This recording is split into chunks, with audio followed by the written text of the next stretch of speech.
望降臨霓虹下穿梭嘅車。嘿，喺度唔好搞事，唔好眼啤啤。喂兄弟，再喺度亂噏嘢，即刻同我懟咗台面，你知馬爹。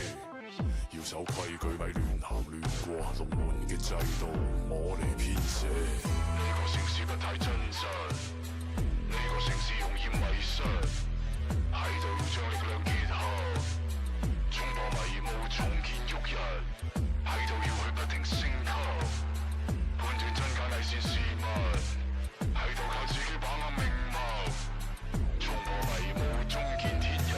東南西北講遊戲規則，冇法則冇方圓，小心迷失，陰陽黑白各有角度，大道至得。講仁義講智慧，尋找志同道合。東南西北講遊戲規則，冇法則冇方圓，你小心迷失，陰陽黑白各有角度，大道至得。講仁義講智慧，尋找志同道合。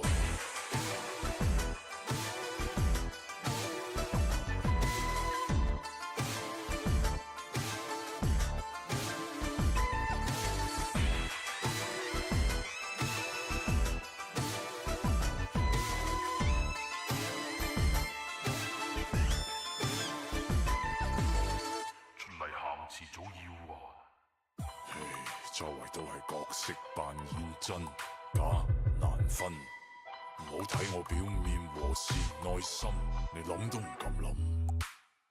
同班手足並肩作戰，唔理暗地分天同邪惡抗衡。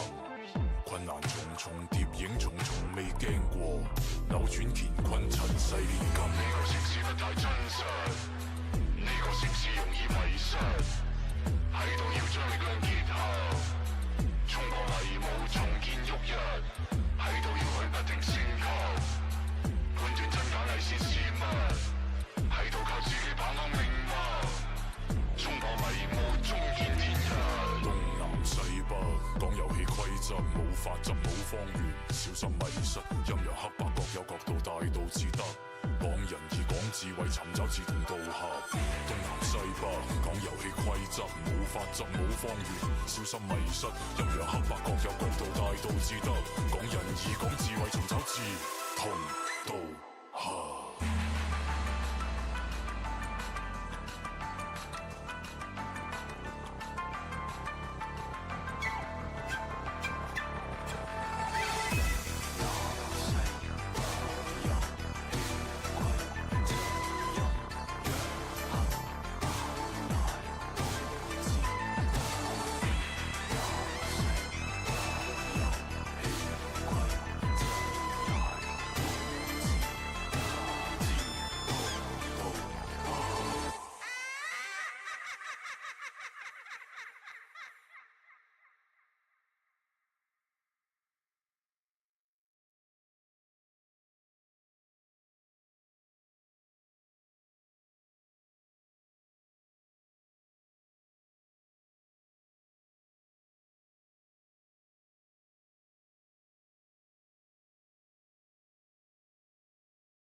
mistakes, but together we are so much stronger. Let's go, this was your power meant for. We go for hours, we'll be unstoppable.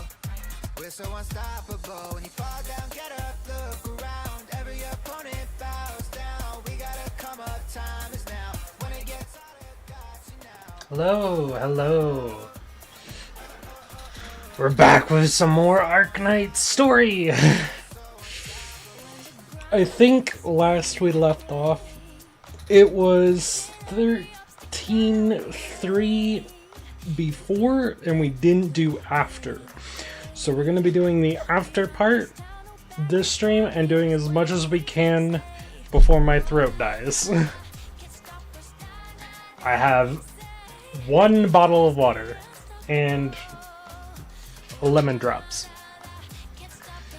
Because honey drops. Because I heard honey is supposed to help.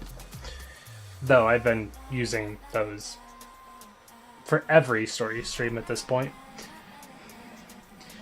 Welcome back, Kibo. But yeah, that is the goal today. Now, it's not exactly honey. It's honey cough drops. But I have been using them for story streams.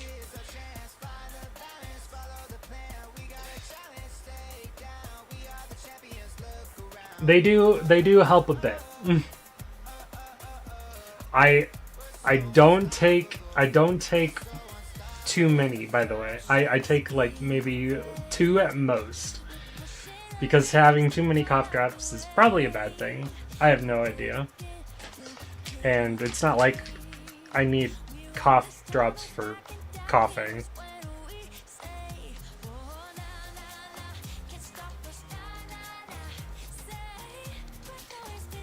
Well, it does say it's for sore throat too, so I guess.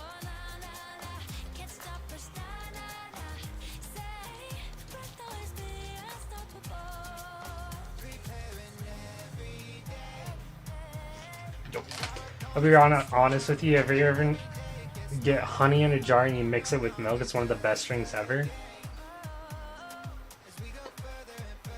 I'll believe you. However, I don't know if I'll be doing that.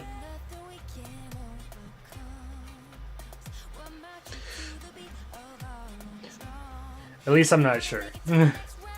We'll see. But yeah, today, more Arknights story. That is the plan. If people wonder, like, people don't really wonder what I do when I'm not streaming. The games that I wish I could stream if I had the computer for it. And it's funny because I am currently playing an American game, or a Western game, 2 Chinese games, and 2 Korean games. One of the Chinese games I'm playing on a Japanese server, and one of the Korean games I'm playing on a Japanese server. One of the Chinese games I'm playing on the Chinese server.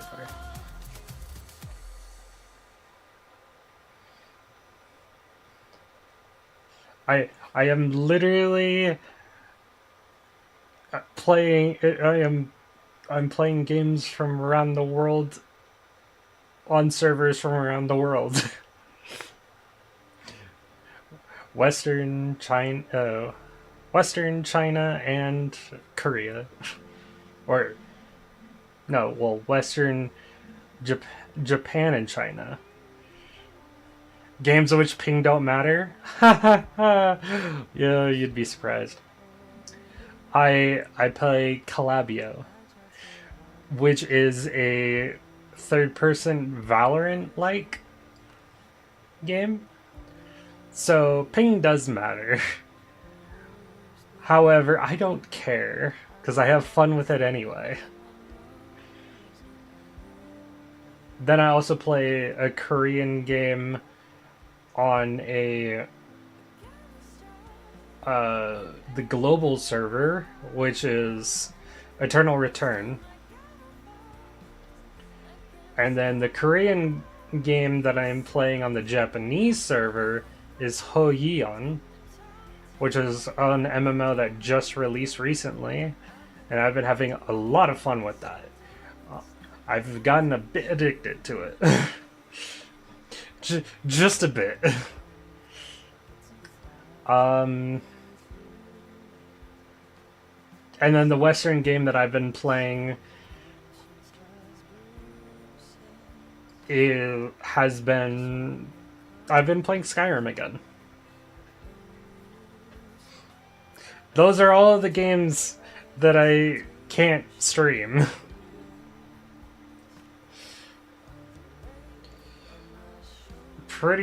Well, I can't stream. Yeah, I can't stream any of them. Just due to how tough my computer is. It's not tough. One day I'll get a better PC and stream them. One day. When I do get a new job, a better job, or if this streaming thing kicks off somehow one day, I have a lot of things that I wish to do. Oh, another thing that I do is I do VR chat. I do VR RP. Like, combat and stuff like that. No, not ERP, you doof. Combat RP.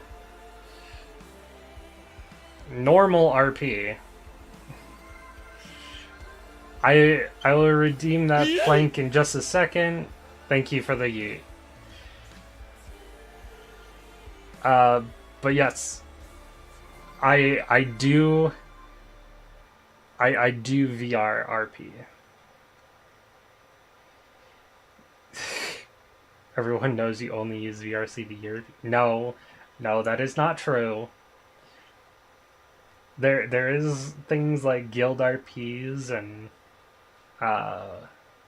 combat RPs and like fantasy RP, like LARPing, LARP RPs, LARPs. It's just LARPing but in VR. Live action roleplay. That's what LARP means. Yeah.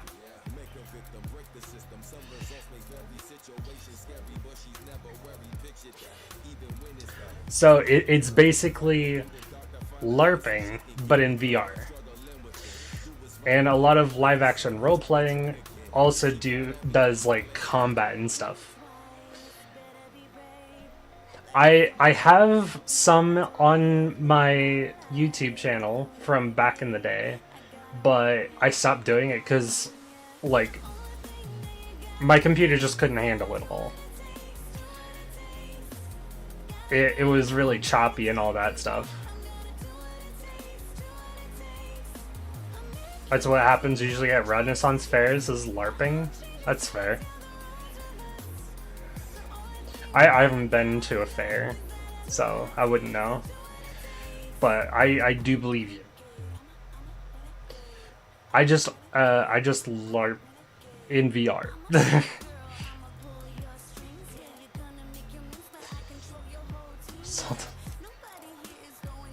I was literally in the backyard cleaning today, so you shush.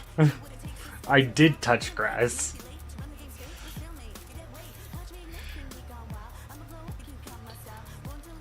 There's 2 bags of trash in the trash can.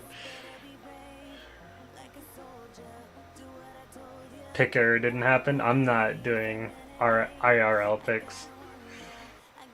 I mean, how the reenactment stuff that people do is LARPing. Yeah.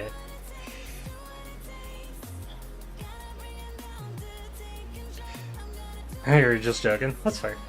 I understand. But yeah, like I got kicked out of one RP because my combat ability wasn't up to their standards. And the RP that I have on Sundays is finishing fine, like having the last RP is on Sunday. But the one that I have recently joined, due to recommendations from the one that is ending, is on Friday. Unfortunately, it's only bi-weekly, but that does leave me to do other things.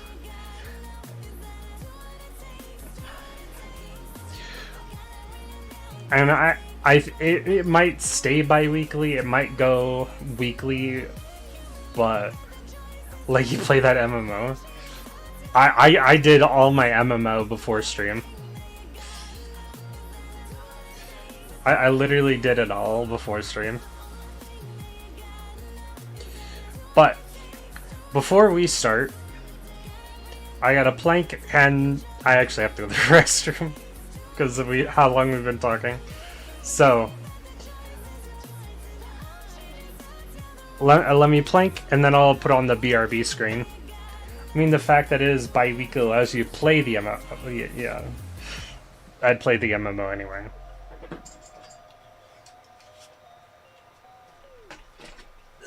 Plank time.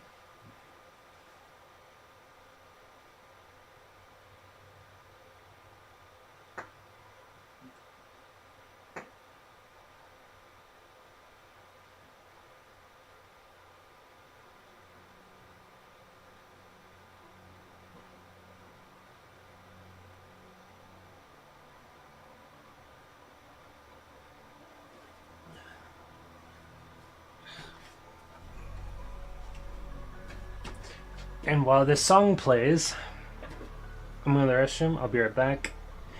And then when I get back, we'll read the story. So, enjoy the song.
I am back.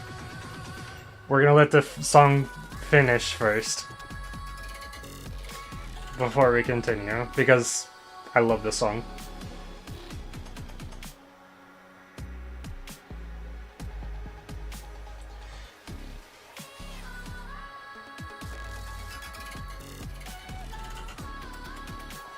that note, while the song is finishing,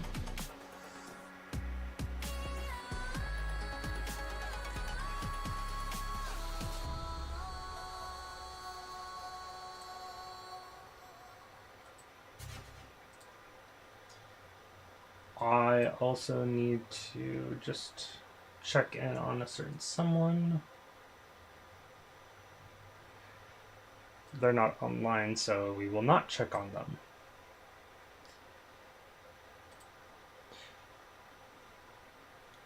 So, we will start.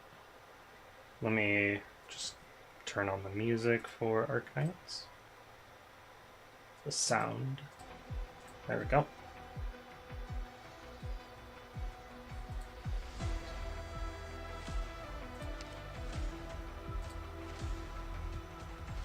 And I'm pretty sure this is where we left off. So this is where we're gonna start.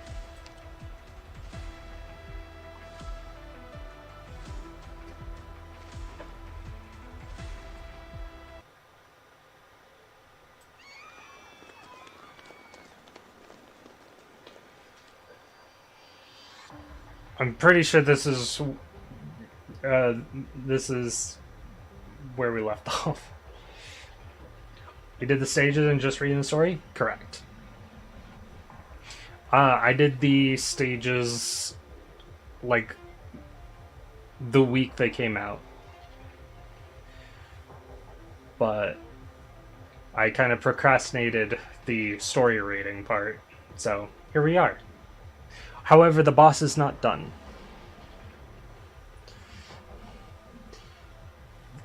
The boss is not done. You fell asleep last stream due to being so tired. That's fine. We didn't do stages last stream. We did just story. So you don't have to worry about that. Now, we begin. You try to present a picture of calm. The crowd is running. There are screams everywhere. They have hardly awakened from the last nightmare before they are put into another great escape. You brace yourself against the wall. Someone ran into you. Hard. Someone pretty darn strong. It all happened so quickly that you had no time to plan. You had expected the worst the moment you failed to stop the first drop of blood from seeping into that curious citizen. Also, give me a second. I want to turn down the sound.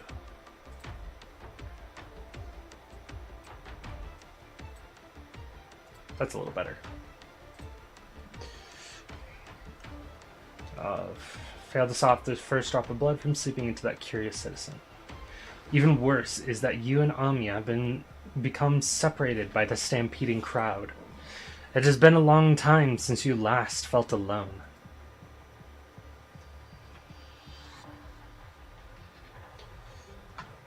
Stay calm.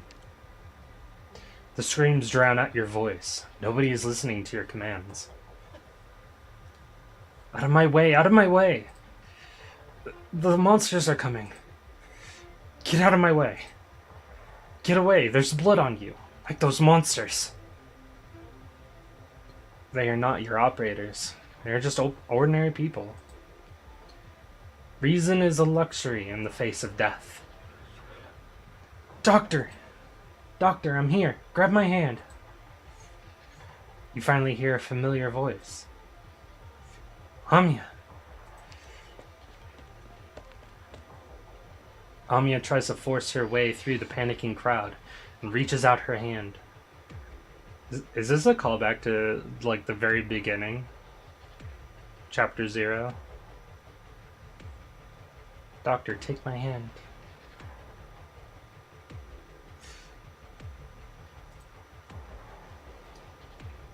Could be. It feels like it. Grab my hand, Doctor. You know that you're the... you know that you are the one whom Amiya cares most deeply about. Always. You do not want to disappoint her. You penetrate the crowd and extend your hand with all your strength. You're not Amiya. You realize who it is standing before you, a moment before your hands touch. Damatzi. Why? What should the King of Sarkaz look like?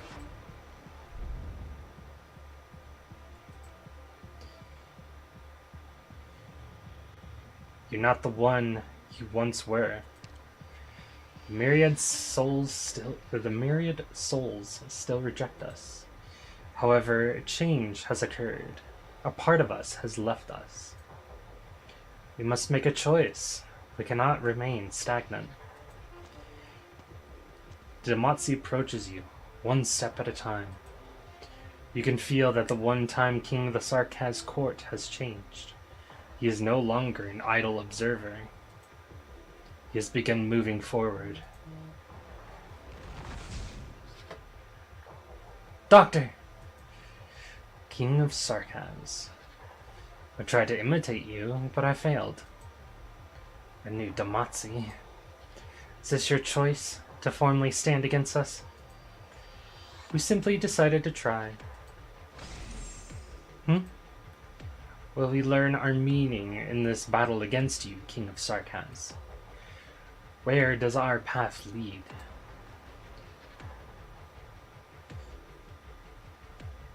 I didn't know Logos has shown on the history already. Yeah, he's been here for like a couple chapters, I think. Once I asked the previous Damatzi what I should do. He said I must overcome all doubt and hesitation. I am an Ian, don't read. No worries.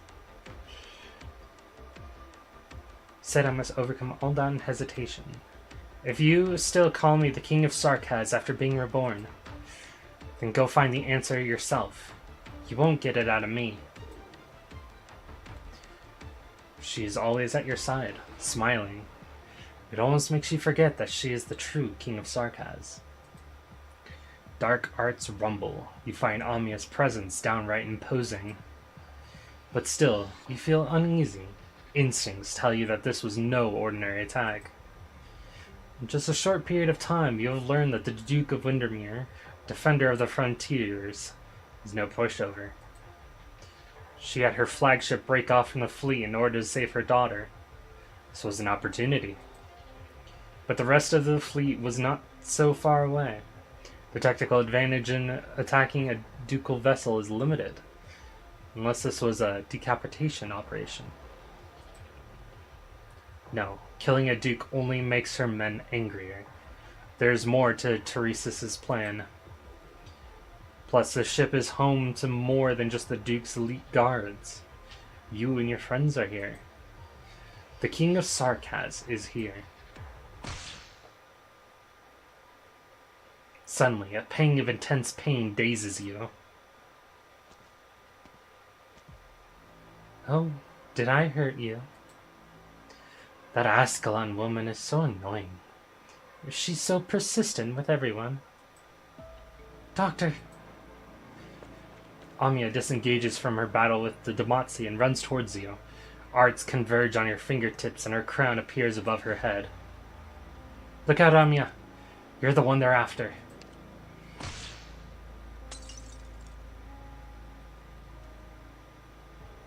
The black arts are shattered, and the black crown gone. Amiya's arts disintegrate in an instant, as though they had never existed. How could this be? Is it the power of the King of Sarkaz? How? I have long waited to rummage in your emotions and memories, little king. I thought the Revenant would cause you some difficulty, but you seem to be in better condition than I expected. Cultus. No. Chimera. You are no Teresa. An eerie dark halo envelops Amiya. She tries to break through, but the Confessarius's cage does not budge. The cage grows smaller. You look for someone who can help, a way to break Amiya free. The Confessarius's guards block any eyes that dare gaze upon this place. The enemy is more prepared than you thought. Let go of me! You had the fortune to be conferred the crown, but do you truly understand your power? We have studied the King of Sarkaz for thousands of years. Amia's struggle grows feeble. The ancient Bane arts drain her strength. Her knees buckle and she falls to the ground. She lifts her hand, but not a ripple of arts answer. As for you, you feel the chilling gaze scanning you. Your heart is beating so fast it threatens to escape your chest. Anger and despair. Death extends its tendrils toward you. You clench your fist. Get away from Doctor. Oh? Still mustering the power of the King of Sarkaz, even when surrounded by my confessorious witchcraft. I'm starting to miss Liz. Well, this is a benefit to our experiments. I'll spare the doctor's life, for now, and teach you to leverage your emotions. But I must make sure you behave before handing you over to the leader. Great Tamatsi, that nasty woman is coming. May I count on you to deal with the rest? Hey, fool. Welcome to the stream. Very well. Maybe she will temper us. You see Ascalon sprinting toward you. Countless confessoress guards stand in her way. They fall without a sound. Then the figures of countless Damatsi once again bury her. Confessaris with blue hair lifts Amia in her arms. The whole structure around you shatters.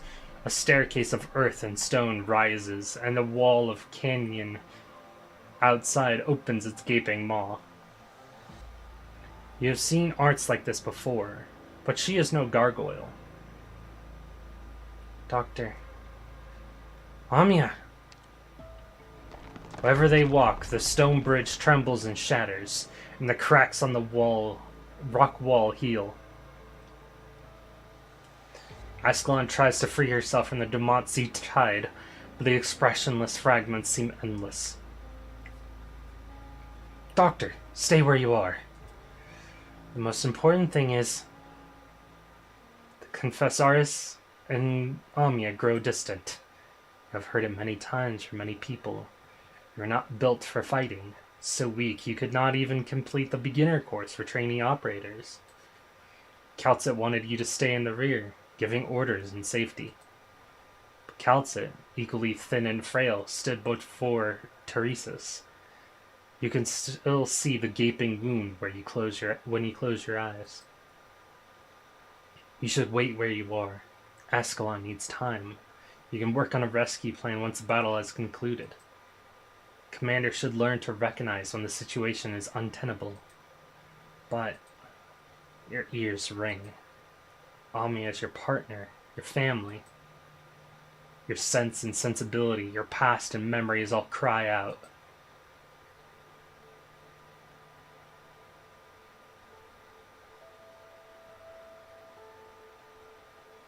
Chapter 0.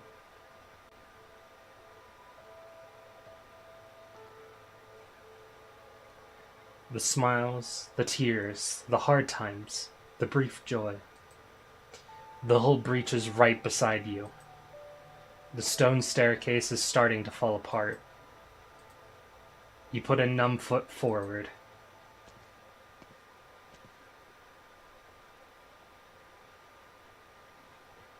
Let Amia go. You leap before the bridge shatters completely.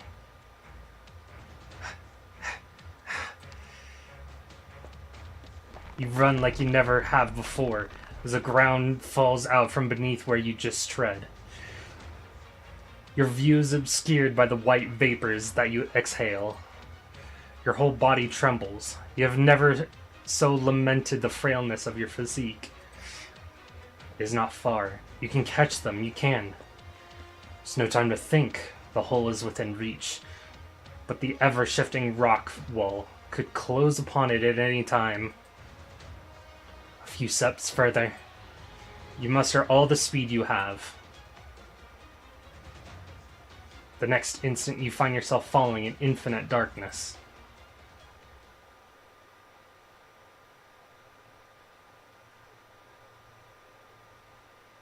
How much time has passed? With your portable light, you see that countless hands have emerged from the ground, pulling at the passage, sewing it shut. The space continues to contract, pressing on you. You do not know how far you must go, but you must not stop. Down, down, down. Your lungs sting. A light in the distance is your only hope.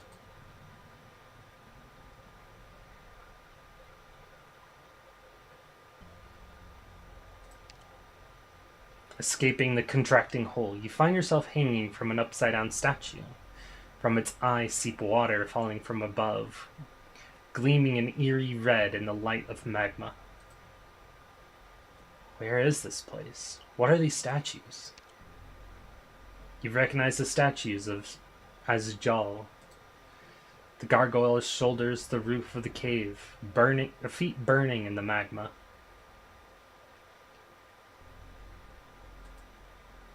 The banshee curls up in the wilted thorns, bone whistle in hand. Good luck with that, Kibo. The Wendigo tries to tear the rock wall apart with twisted hands, frightful visage roaring beneath a mask. The withered vampire extends a hand from the lava. A creature of unknown race holds its head in its hands, stone columns running through its eyes. Statues of the Sarkaz races? You're tough, Doctor. I respect that. You feel a heavy blow and a pair of baleful eyes.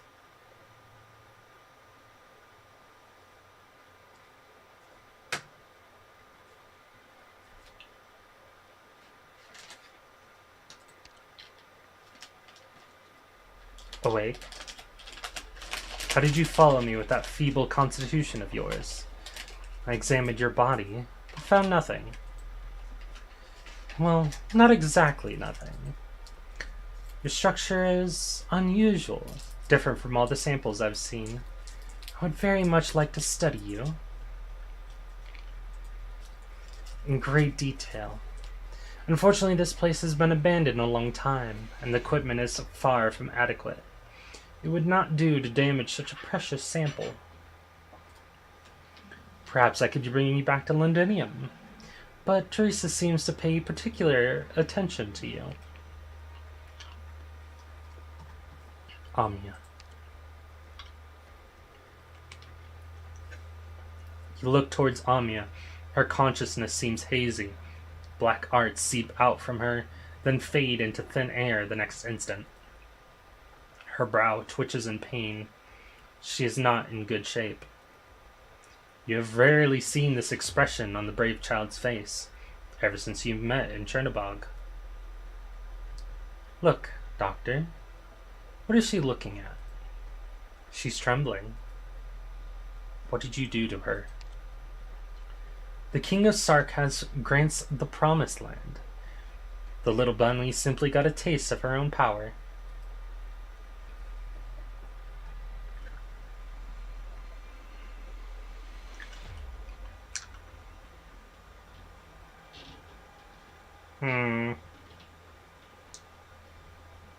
This isn't threatening. We're fucking feeble. We're feeble and weak. The fact that we even got here is a mystery in of itself. You want knowledge? Rhode Island has it. Laughable attempt at flattery. Painfully amusing the way you hopelessly grasp at straws. No operators at your side. Nothing for you to command. Even the King of Sarkaz, whom you served, is leaving you. What can you do? She draws closer. You tighten the hand hidden behind your back. All you have is a sharp rock that you happen to pick up in the chaos. Your reason tells you that it's useless. Perhaps you would have had a speck of hope if you were Blaze, Ascalon, or even Pop Yukar. You feel regret, but even stronger is your determination. The pain in your hand keeps you conscious. Patience. Wait for her to draw closer. I've asked the leader many times, why does power so often end up in the hands of the ordinary? What have these forgotten kings of Sarkaz given us, besides a life of exile and persecution? Will you, Doctor, be one of the causes of another round of suffering?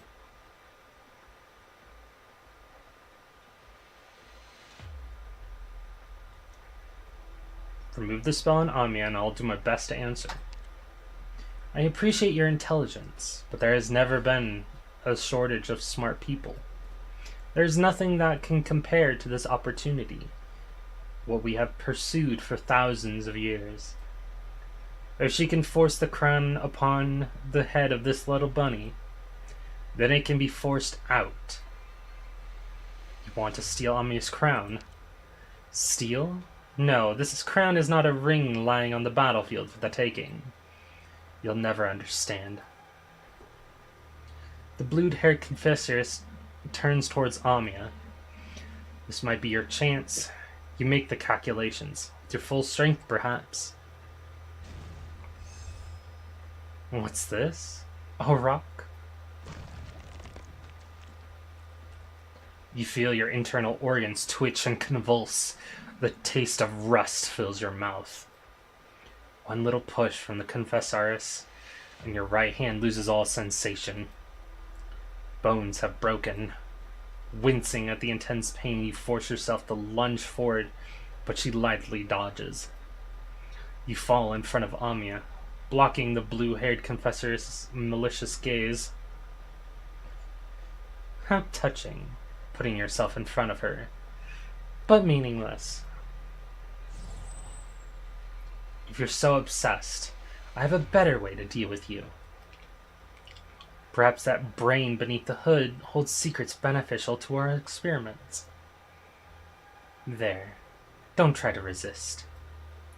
Share your memories with me. You can feel the Confessor's breathing. A numbing sensation filled with ancient witchcraft moves toward the top of your head. Get out of my head! What? What could possibly repel a Confessor? King of Sarkaz? But her mind should have been shackled. A black vortex rises from behind you. Amia whispers at its center. The black crown trembles with agitation. Amia! The shackles of myriad souls are not so easily broken. She remains amidst the myriad souls.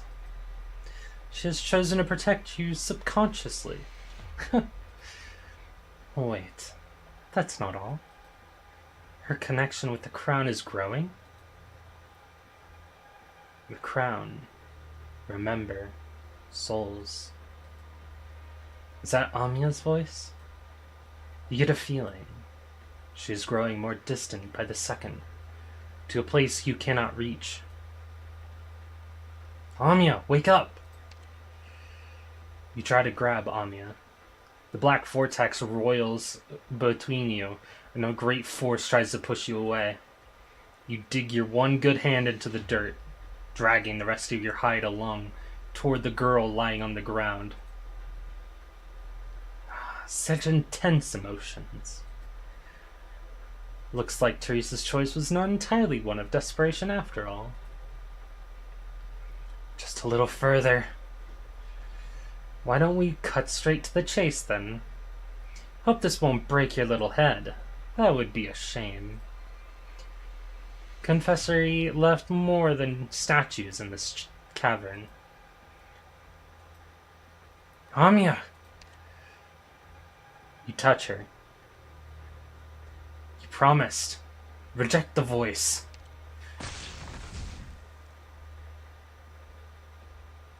The black vortex shatters and vanishes. You grab Amiya's hand. Amiya has grown up, but her hand still feels small and frail. Her palm is filled with sweat. You do not know if the Confessor's curse worked, or if this was the result of Amiya's effort and yours.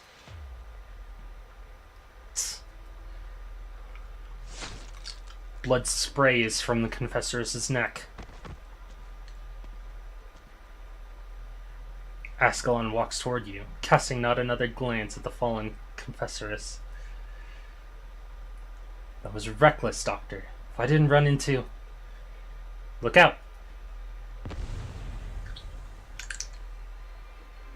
Blood explodes, and a sanguine shockwave seeps toward you. A figure stands in front of you, arriving in the nick of time. Hey, Logos! Welcome back! Vampire arts. What have you done to your bloodline? Hard to imagine that you're related to Shining. The amount of grief that your degeneration has caused that fine girl. Lord of the Banshees. I'm impressed. It couldn't have been easy to get here. She puts her hand on her neck wound. The blood that sprayed from it is slowly flowing back. I should have been more careful, knowing that the sitting Lord of the Banshees is rather rebellious. You're more dangerous than we expected. Urgent situation. Interrogation out of the question. Kill her and leave. Logos has always been a good guy? Sure has. I know. I believe he's a Rhodes Island operator. Since we first met him in the story. You see Logos's cold expression, and the incantation that obediently emerges from his tongue. But you do not see Salas' fear, anger, any expression that you might expect to see on one facing her own death. Thought he was first against us? No. He was the one who used a bone whistle to put the Damatsi in its grave, per se, and to let it experience its first death. Again, not a reader? I know, don't worry. That was after the last chapter, I believe. Yeah. Last chapter was Damatsi as the boss. You see only curiosity. This is the Lord of the Banshees, the Elegaic court. Indeed, these incantations are no less refined than that of your famous mother. But did you know? Such refined runes, refined arts, they are far from the Sarkaz roots. She is backing up.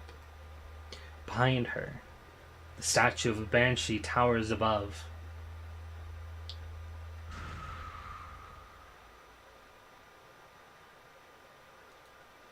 Ascalon!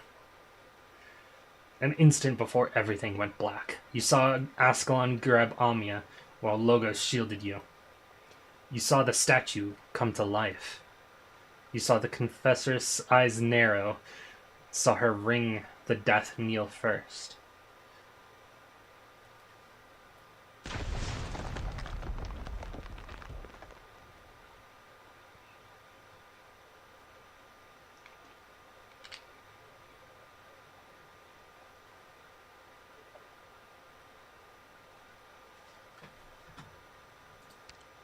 Doctor, we've left the cave. Ascalon is scouting the area. Your right forearm is broken. I made a makeshift splint, but I am no medic. What about Amiya? Still unconscious.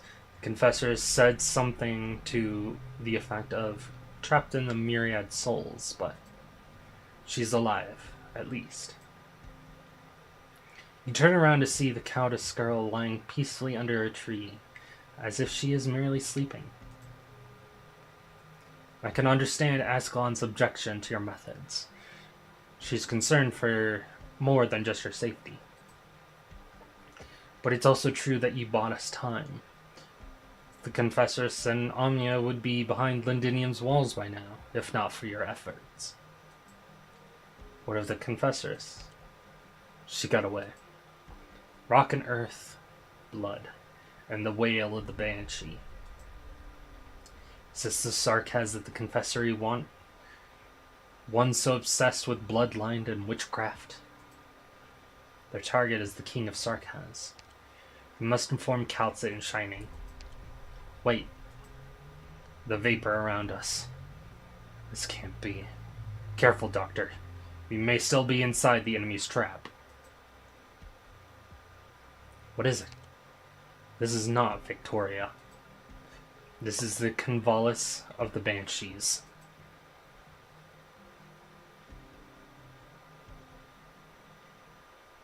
Yeah, I'm pretty sure that Logos knew us before we were put in the sarcophagus.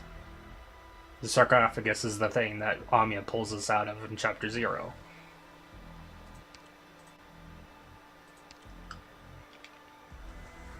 Because he's old.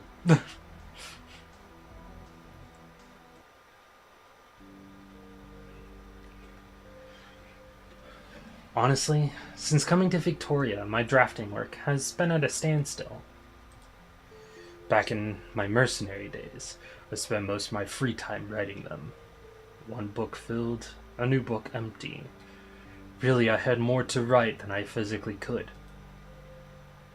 And yet, since joining the military commission, I haven't given those notebooks a flip through in forever by now. I obtained what seemed like a higher position and power. I wasn't directing a squad or two of mercenaries any longer. Now they put the sand table of the whole battlefield before me. And I grew more and more sick of what I'd written about. I used to believe the most important test of an archivist's character was loyalty to their accounts. Yet bit by bit, I came to discover these books had turned from echoes of wave after indistinguishable waves, reproductions of scene after scene of the same tragedy. I'd been through this all with my own flesh, felt it all with my own soul. Why did they even make all this?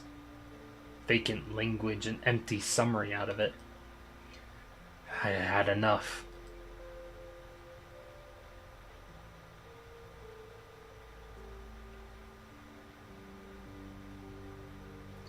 When did it happen again? I remember last year in September. Last year, where the summer was exceptionally long. General, the mayor is dead. Your saber still drips with the blood. If only the blades of the military commission and the mercenaries could be as swift. As long as it's a weapon, there's no real difference. I remember the look he gave me in that moment, but I'm still not sure what he really meant by it.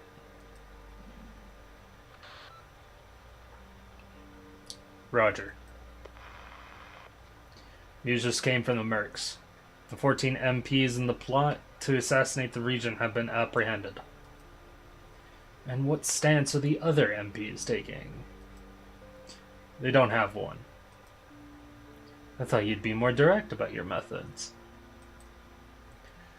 If the military commission requires, I can execute every MP straight away. And with our current situation, this will suffice. The airship is still under construction. We need just a little extra patience. Pull your men out. The Notsenrers King's Legion has arrived. Legion? My voice shakes a little. The Notsenrers Legion. Of all the military powers I'd met in war, the vast majority paled compared to that one name. The difference was heaven and earth. When? How? Whatever direction a Kazdel army enters Victoria from, they'd have to pass through major duchies. It wouldn't matter how they concealed themselves. That large a force could never... His Majesty has arrived at the Londinium suburbs. Two reorganized royal court units directly subordinate to him have been stationed outside the city.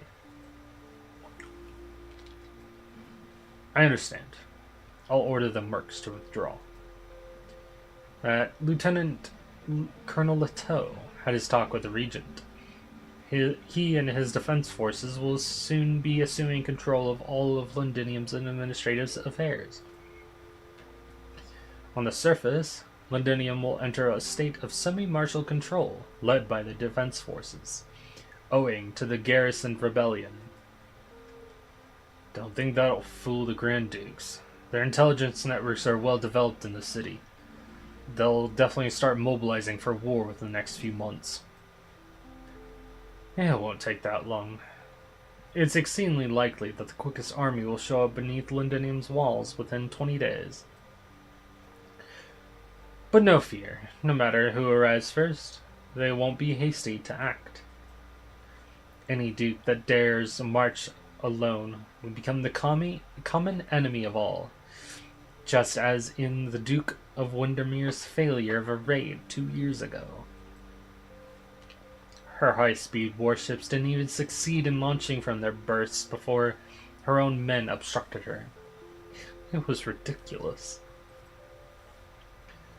The Duke of Windermere. She's clever. She's been warning Parliament since the day the Regent first made contact with Victoria. Cavendish didn't just invite us to enter Londinium on his lonesome. Each and every duke was hoping to make a military vassal out of the regent, an assistant to the thorns in their sides. Understand? This Duke of Windermere is no exception. Behind the guise of the Iron Fist soldier, she obeys the game logic of aristocrats as much as the rest. She was just the one most impatient to place us back in the toolbox. Cavendish, is that a One Piece reference? I have no idea. I don't watch One Piece. From what I hear, Victoria's legendary steam knights don't exist anymore. You do have a nose for sniffing, Hoderer. Not a good quality for a serviceman. I'm a mercenary general. The Regent and Military Commission's scheme was a huge success. Pretty crazy. Somehow the Sark has a firm hold on Victoria's capital. The Dukes need an easy-to-cut-up army to put down dissidents, and Parliament is desperate for appropriate defense, to avoid any more action like those two stupid Dukes' adventures. In their eyes, the Sarkaz came fresh out of civil war on a silver platter. Table ready, disposable. Now we've taken the industrial sector, leashed Parliament, and even the Shard will be under our control any day now. The Regent's taken Londinium, for real. But we can't shunt the city off. We can stir up conflict, but then what? We end up buried together with Londinium under a coalition of foreign militaries? What is the Commission planning? I know I'm being a little too forward, but you draw suspicion by being too obedient. Yet Manfred doesn't even turn to look at me. He's flipping through a book. Untitled. Do mercenaries have so many problems, Hoderer? Have I given you too much leeway? I only need to know what the goal I'm serving is. The mercenaries I know have other tastes, inquiring as to the more loose-pocketed employer, or mulling over how to waylay a Sancta caravan. I just have different personal habits. Personal habits. The Military Commission's general before me pries his gaze away from the book. I hear his position here isn't just for his service rank. I hear his relationship with Teresa's is very special. Which means I have to be extra cautious. I dip my head slightly, working to ensure I express enough respect and humility. Is your eye alright? It affects my depth perception in sword combat. I'll get used to it ASAP. I received your interrogation records. The assassin was an Inez woman, a mercenary alike.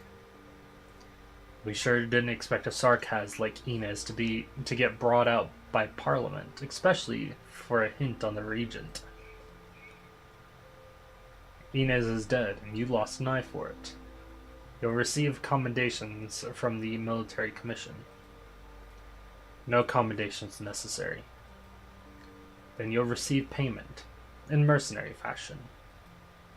After all, you and Inez, and that lunatic with the W call sign, led an active mercenary unit for quite some time.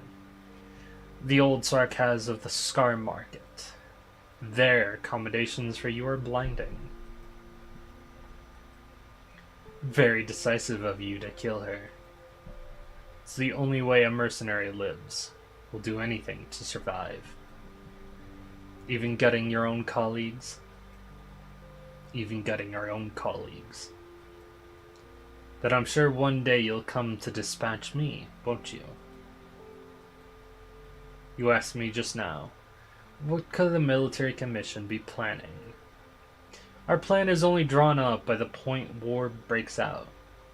As for what follows, that would be their plan to make.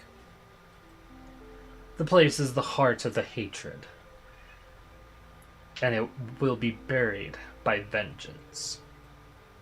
Just as you wrote in these booklets. Just as every war we've been through. So you were... Never mind that. Carry on writing. You've a heavy mission. Bear that responsibility.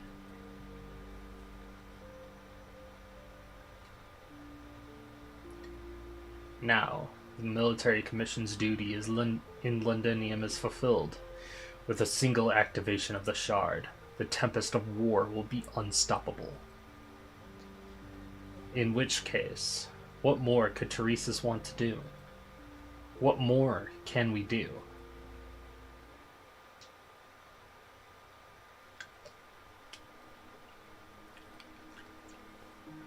Done with your notes? No, I wasn't writing anything. Just giving this sword another polish. The mercenary claymore. Haven't used this thing in forever.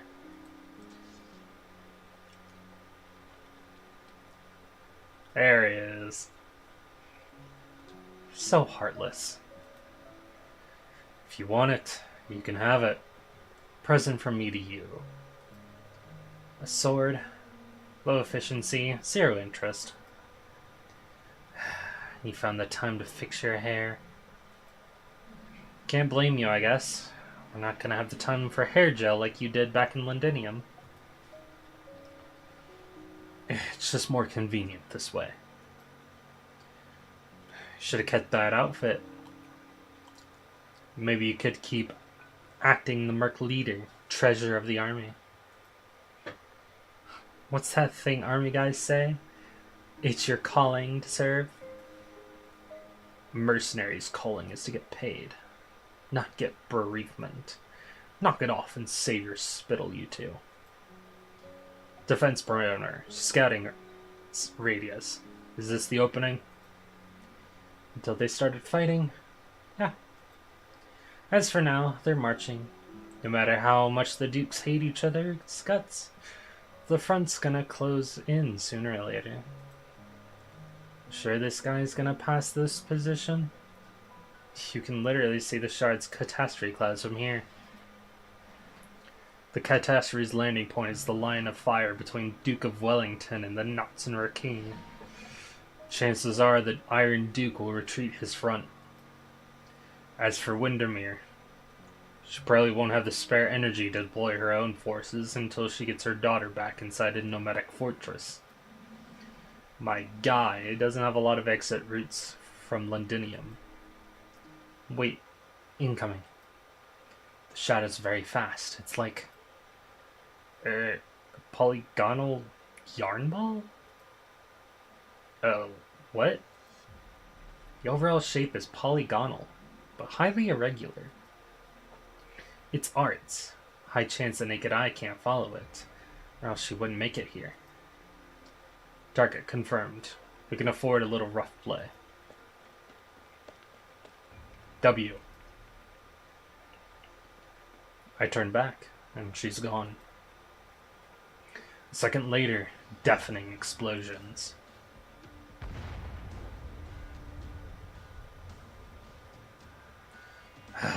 After her.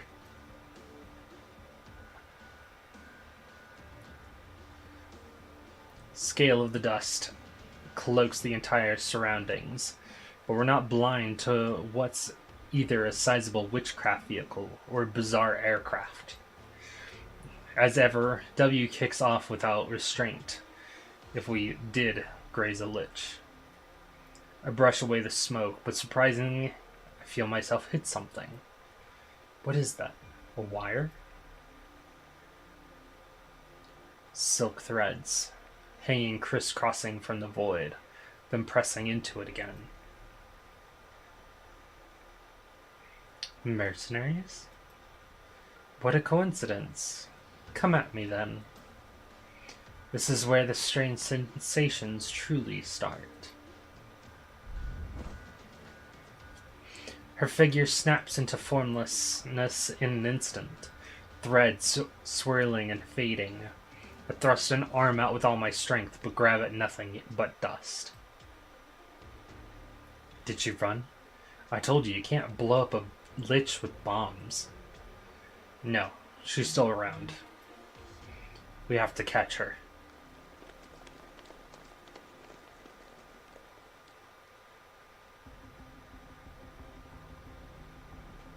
I love that smoke.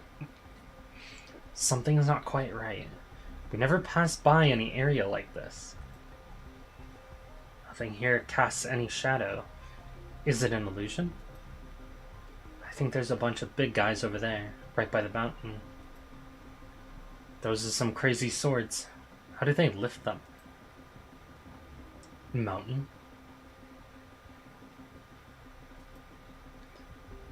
Wasn't this a plane? I follow where W's looking. The haze gradually thins and the scene becomes clear.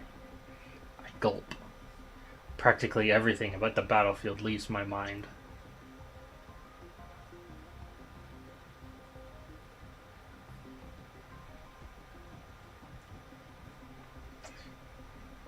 The ash-bleached city lies ahead. Let us hasten. It will admit us. The children of the soil and stone have built city walls on sorrow's ground. Casdell. Each syllable is a bitter journey unto its own.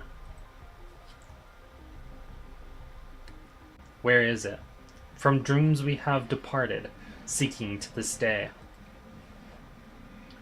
The age of exile has come to an end.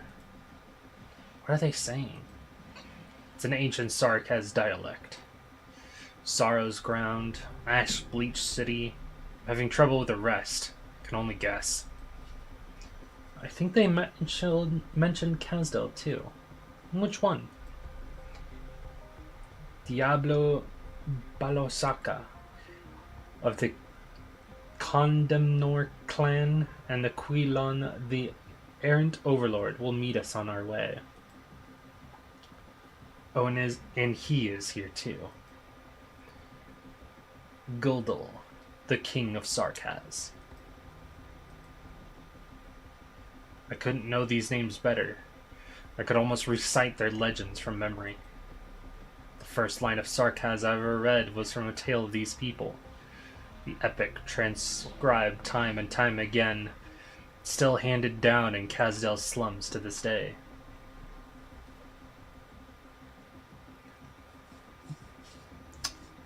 No, not Gul'dan. Oh, we have someone to ban.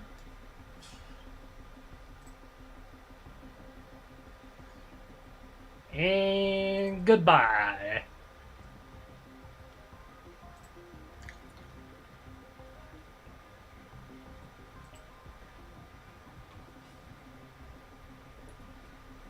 And that is why I got rid of the ability to post links. What these shadows tell of is the second Kazdel that could be called a city. After the very first Kazdel was laid to waste by the elders and ancients, there passed over 1,000 years where Kazdel was no more than a tiny hamlet, a mass of thatch and wooden fencing. Frail, easily destroyed, it was ravaged by the wills of colonizers again and again. And again and again, the Sarkaz were sent in exile. You think you know this character? You think you know this character. I know this character. Because she was shown in the past. Until this moment where the Sarkaz had once again accumulated strength, once again rebuilt a true city. They left the wastes that we now call Columbia and came to the heartlands of Terra, and there they lived, and there they died. And then a betrayal. Another migration east, and before they had gone far, the blue flames of fury were again betrayed. It seems as if Sarkaz history were cursed from that moment on. This is Logos' mom? I have no idea. I didn't even know he had a mom. Well, everyone has a mom at some point, probably. But I mean, you could be wrong for all I know. Don't be sorry. I just know she's not a good person. I was gonna call her a slur, but I probably shouldn't do it on stream.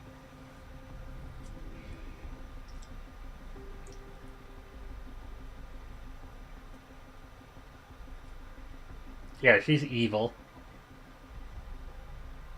For the most part, that I know of. So far, she's been pretty evil.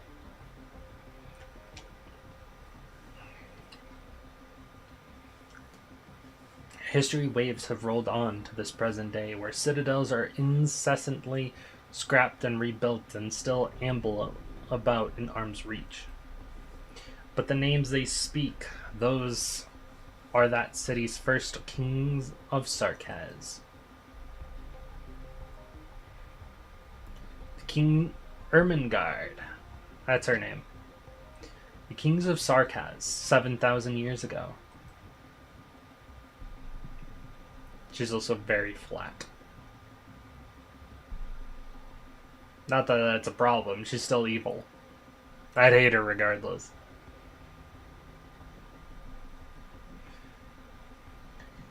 Also, she's a lich. Not a banshee. When did this lich appear before us? How did she have this power? I draw my sword across my chest.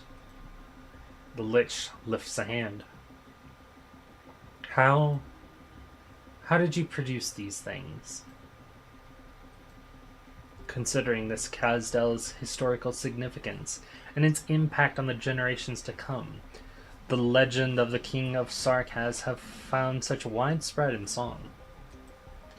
But these vagabonds, even we lack for such trifling accounts.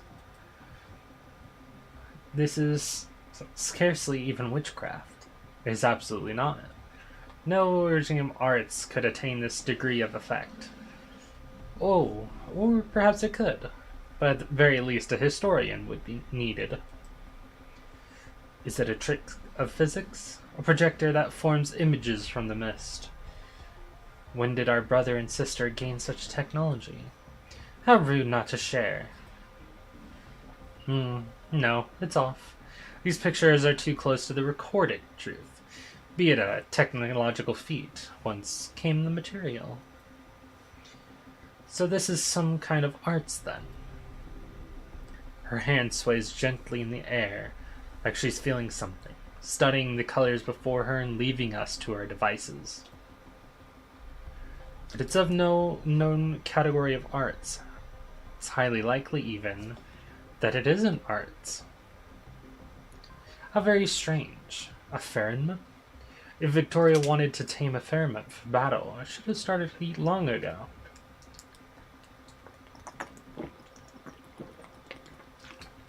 Oh, she said the slur anyway.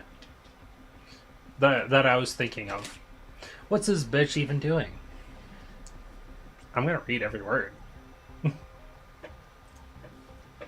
seems you are not artists. You are simply and purely the ones who blew up my beloved cube. It was very comfortable sitting in it. See, this is why I like Arknights. They're not afraid to cuss. They will do it. If the situation calls for it, there will be swearing, and it will not be censored. And I will not censor it either.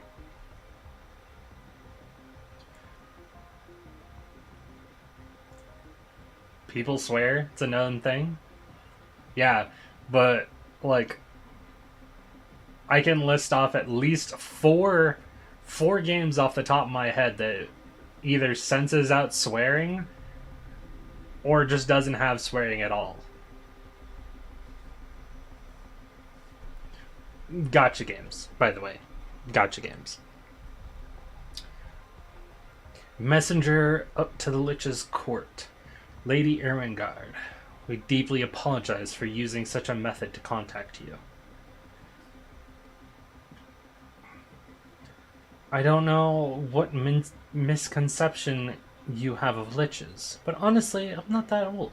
Stop kowtowing. Most gotchas don't have swearing, to be honest. Looks at Arknights. That's why I like this one.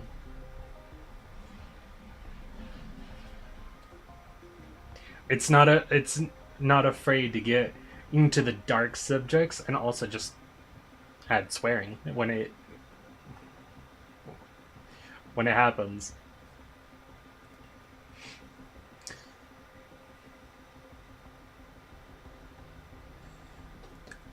I don't know what yeah. I fear this is not your arts either.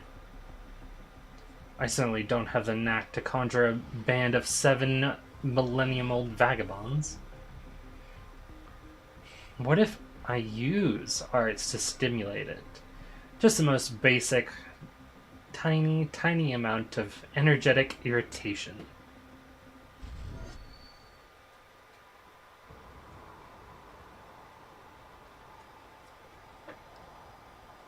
A squall whips up. The vision before me recedes like the tide. The twisted scene returns to normality. A bloody boulder abruptly appears before us all.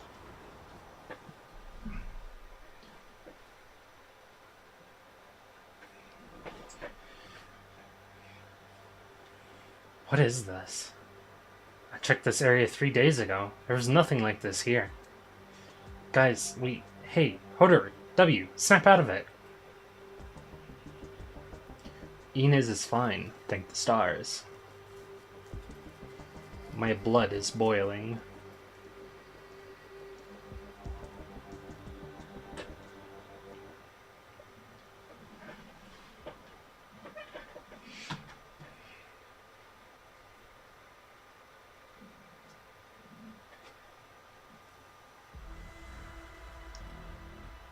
Was that before or after? That was before, right? We'll find out very quickly.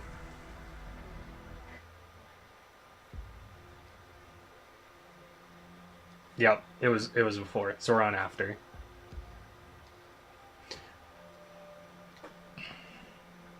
Oh, so before it showed Hoderer. So Hoderer is the main character of the before of 13.4. Now it's W? That's cool. I like how they showed that.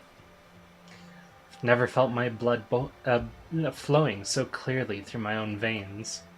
Surges about like crazy, shooting out through my limbs and finally converging on my heart again. At Rhodes Island, when the medic operators were examining me, they wanted to inject me with... what was it called? I forgot. I sure gave them a hell about that. I forgot Iridium. I didn't want more random junk around in my body. Well, fine. I get the message. We all need this blood to live. Carries oxygen and yada yada, whatever. Hooter told me once. But right now, I'm sick of it. You're my blood, you little shit. So listen to me. And if not, then get the hell out of my body. I feel for the dagger on my waist.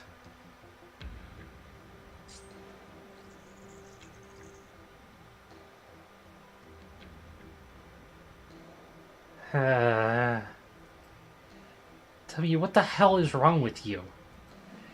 Nothing, just some bloodletting.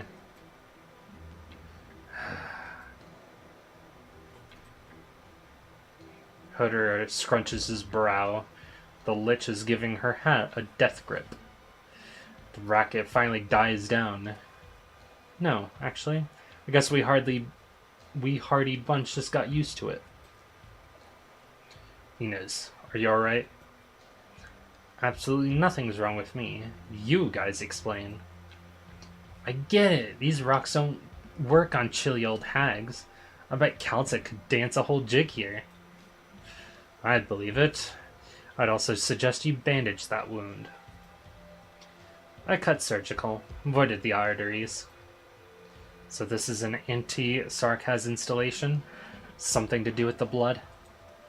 Sarkaz. Blood. There's a difficult guess. This witchcraft device hasn't properly activated yet. I drew past this area on the uneasy feeling I had. Here lies the main offender. Little wonder the tutors are always so cautious with matters of Londinium. So what if it does activate for real? All Sarkaz explode and die, and then the Sanguinarch throws our blood all over Victorians?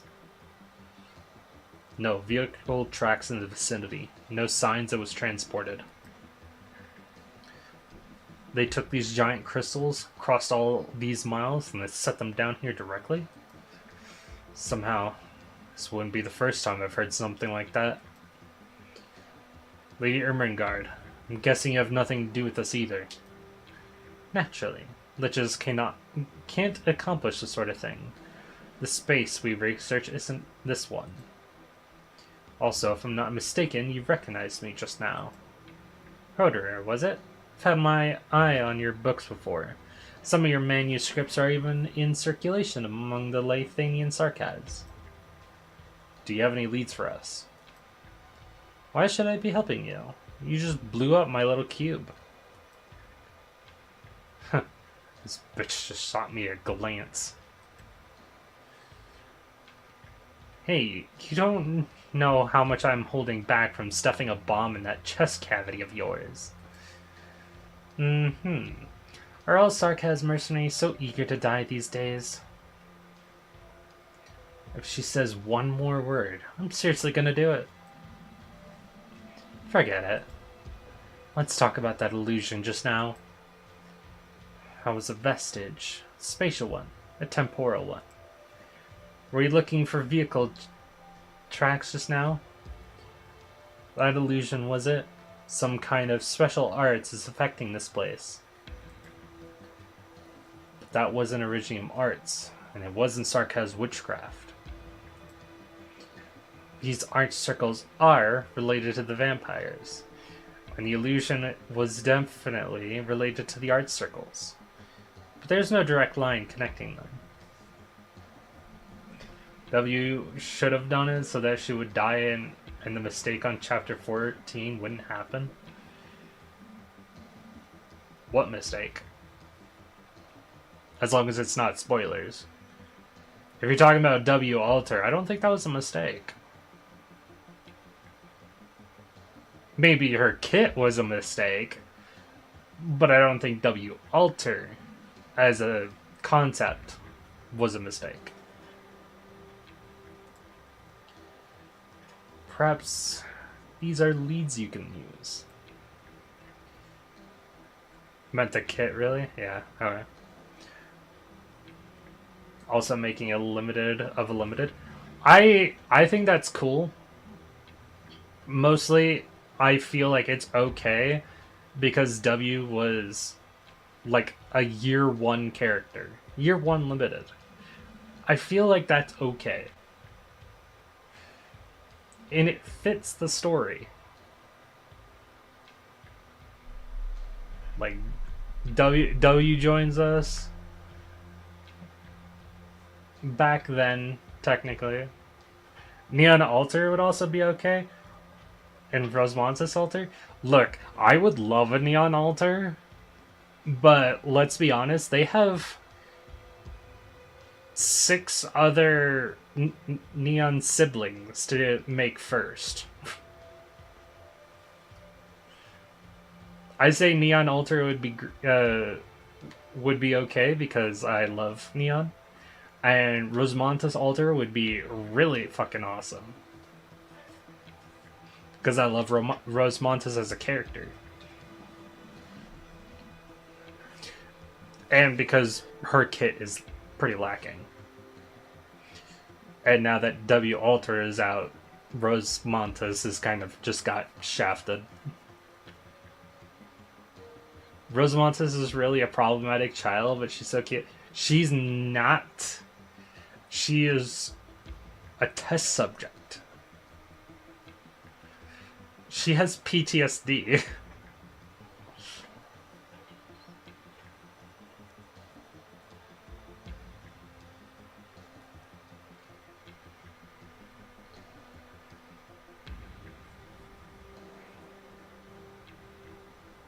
Wait, you know? I thought you don't read the story. Okay, we're gonna continue with the story. What position are the Liches taking? You were told that? Okay. The same as ever. We made no promises. We have an informant telling us Kazdal has had Liches showing up too. You usually never make appearances in Kazdal. Oh? You left Babel, joined an infected organization, then ended up in Londinium, and you've still kept an intelligence net up in Kazdal. Are you really just a mercenary? I feel like with your competences, you could get hooked up as a Schwarzer in Lithanian, relatively speaking. Oh, except your arts is a little mediocre. Personal habits. Personal habits. In a battlefield this extensive, how do you think you'd stop me if I did want to leave without a whisper? You were looking for us too? Technically. I'm a little interested in you. Specifically, you. Do you Sarkaz always have to talk in riddles? Score 1 interruption from Inez. She's getting impatient. Nice. Let her draw everyone's attention while I kill this son of a lich dead. Given you get news from Kazdal, that naturally means our siblings spend feigning ignorance. We need to give Teresis more, some flex room. I'm taking control of Kazdal right now. Everyone's come to Victoria, so someone's got to look over the place. After the place. What flex room? Are you gonna hold a celebratory feast? Yes, that's the first part of the plan. Then we declare National Foundation Day, and so on. No more jokes now. That is just the first part of the plan. Teresis and Teresa have no plans for evacuation at all. It seems they really do want Londinium to be the battlefield for a face-off against all the lands. We have no idea what's giving them so much confidence, but if it's their plan, brother and sister, then they must have some means in place already. So if they do succeed, then that means we'll have to rebuild Kasdel, rebuild the Sarkaz Haven. And if they fail, if the Sarkaz fail here, then we lose an entire generation of youth, and maybe every youth that was to come. After the expedition of 200 years ago, most nations had no clue about the present state of Kasdel. They weren't even interested. Till all this, a lot of Victorian worthies believed Kasdel was just a pile of ruins. But before the Civil War, with Her Highness Teresa's establishment, Kasdel had a nascent nomadic city. Until Teresa's messed the whole thing up. Now Kasdel's just this super giant witchcraft tractor. The kind that's got bolts and parts popping off it while it trundles along. Kasdel wouldn't stand up to anything you call war, but the region just so happens to be starting one. Once it begins, every spy will have made contact with Kasdel. How will those nations sitting on the fence regard the Sarkaz within the territory?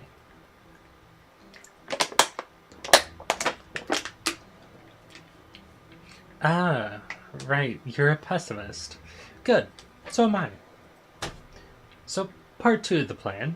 The Liches hanging back in Kasdel have formulated the plans to break the place up.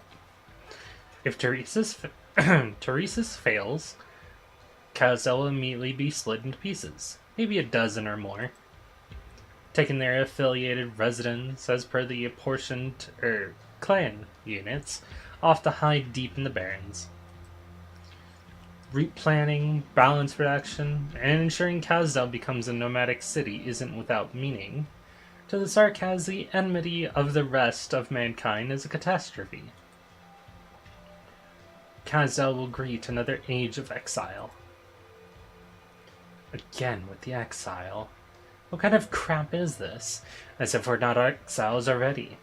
Did I miss some nomadic city where we all live happy lives, sipping afternoon tea, watching the catastrophe clouds roll by?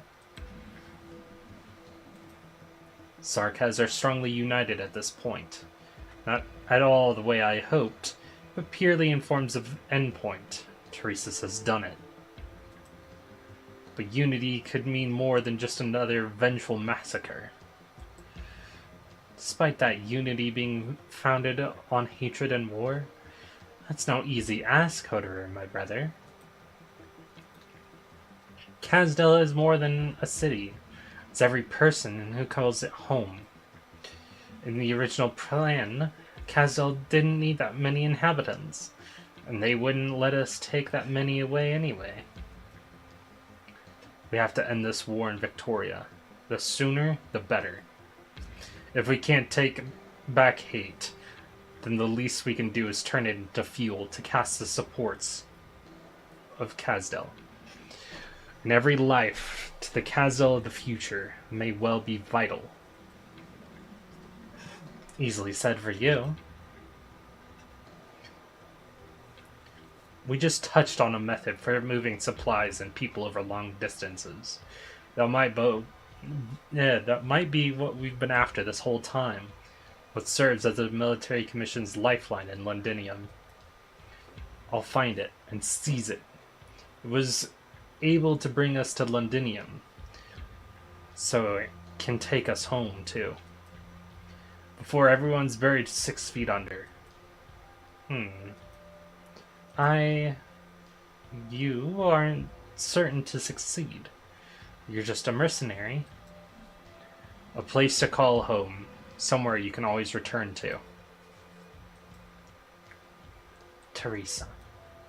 All this time, I've been trying to keep that name separate from this war. Her Highness. How can a war, just like before, let anyone rest in peace? I bet it's just some diversion by that Teresa's bastard. He killed Her Highness and he's still blaspheming her. I'll make him beg forgiveness on his hands and knees. And once he's done, then I'll turn his skull into fireworks. Finding you was the right choice. I'll take your plans as the stance of Babel's survivors and inform the Liches. Thank you. But you blew up my cube.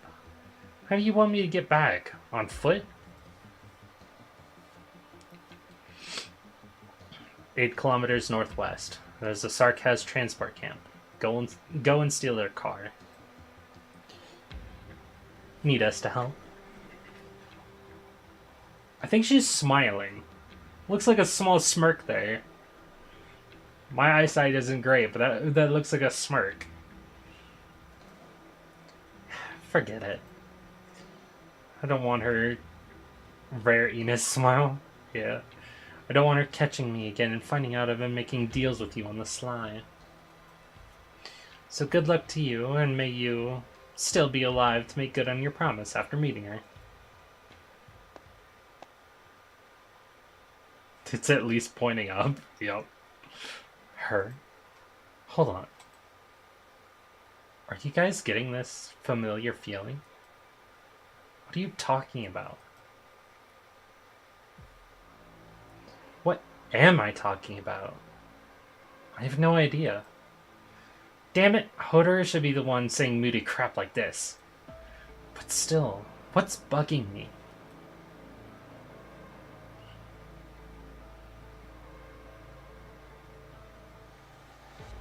Not far off, there's someone sitting on a mountain peak, just on the edge of where the original illusion vanished. She's just sitting there, like she doesn't have a care in her heart. Her long pink hair draped over her shoulders, as it always was. And that look in her eyes, that's sorrowful. I look away.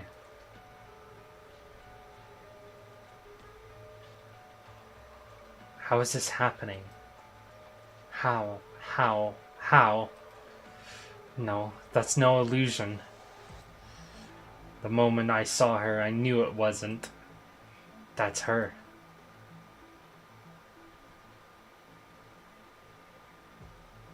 Your Highness?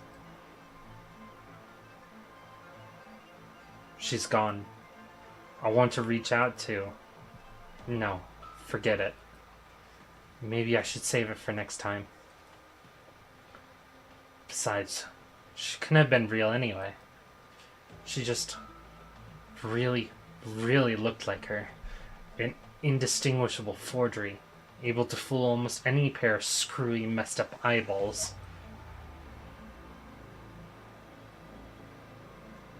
Do you know that character? Oh, I wonder why.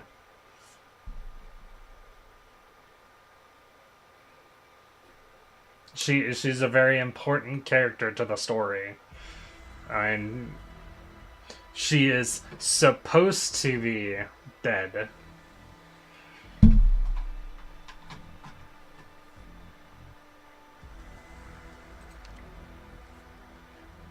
Don't you cap on me.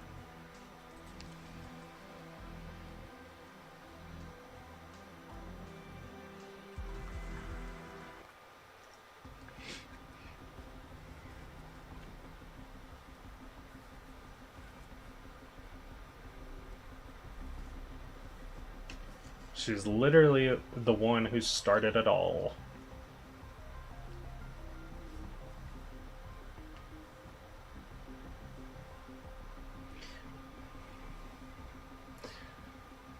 The fog grows thicker. The entire forest seems to swim in it. Oh, Logo's POV now. I love this. This is really cool. We got Delphine's point of view. We got Logo's point of view. Doctor's point of view.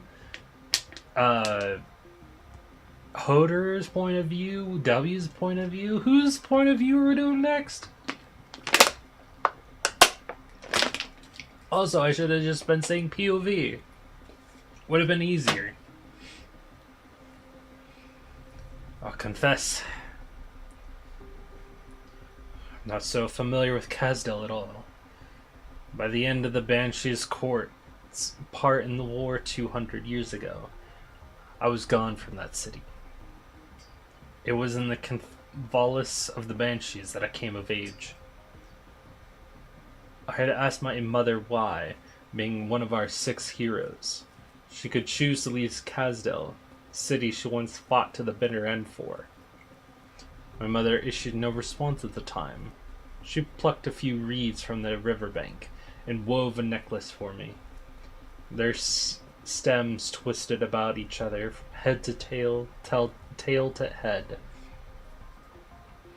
It was beautiful, and I treasured it in the most genuine sense, yet very soon it withered and faded, and fell to scattered pieces. My mother told me how this was the Banshee's most traditional art form. We weave song and incantation, just as we weave necklaces of grass. But now we had the entire convolvulus. They needed not be foraged, needed not be bothered, and so year after year they grew forever. We Banshees sang our elegies, but the elegies were no supplication of the end, rather they the anticipation of new life. There is a Sarkaz's need, not to hold the dead city standing, but to grow.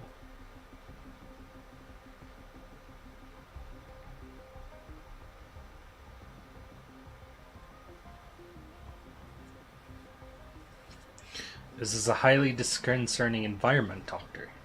We were in the thick of a forest only moments ago. What lay before us became nothing alike as the fog settled in. A convolvulus. Is this all an illusion, Logos? Oh.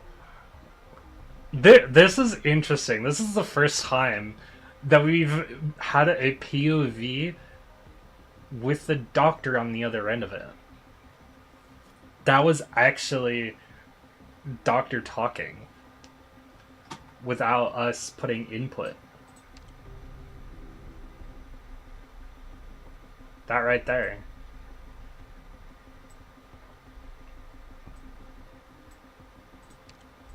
We didn't have to pick that.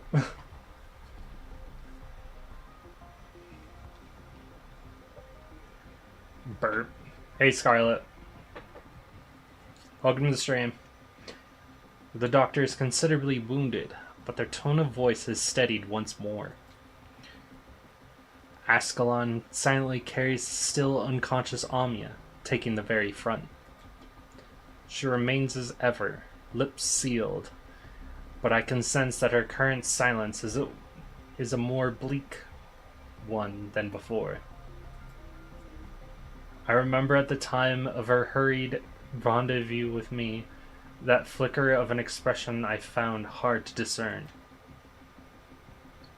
Mirages are spin from nothingness.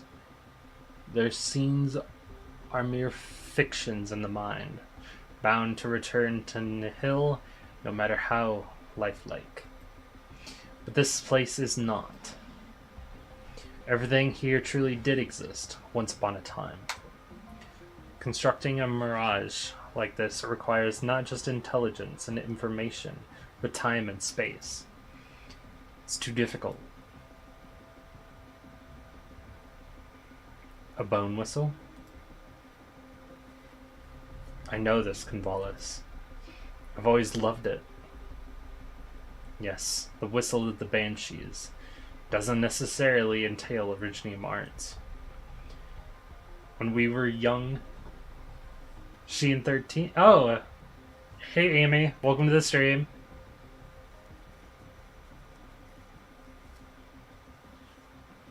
Didn't expect you guys to come in here. Welcome, welcome.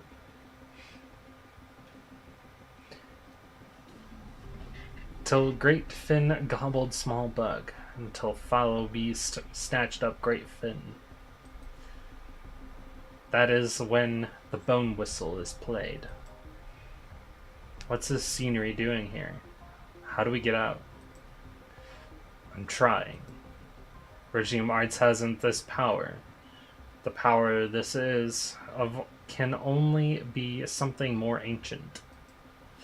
But it shouldn't come about in this battlefield at the moment, not on Londinium's periphery. Everything we're seeing and hearing could pass for real. Our squad is not in good condition. We need to up our vigilance. At the convalescent's other end, there seems to stand someone, dead still, silent.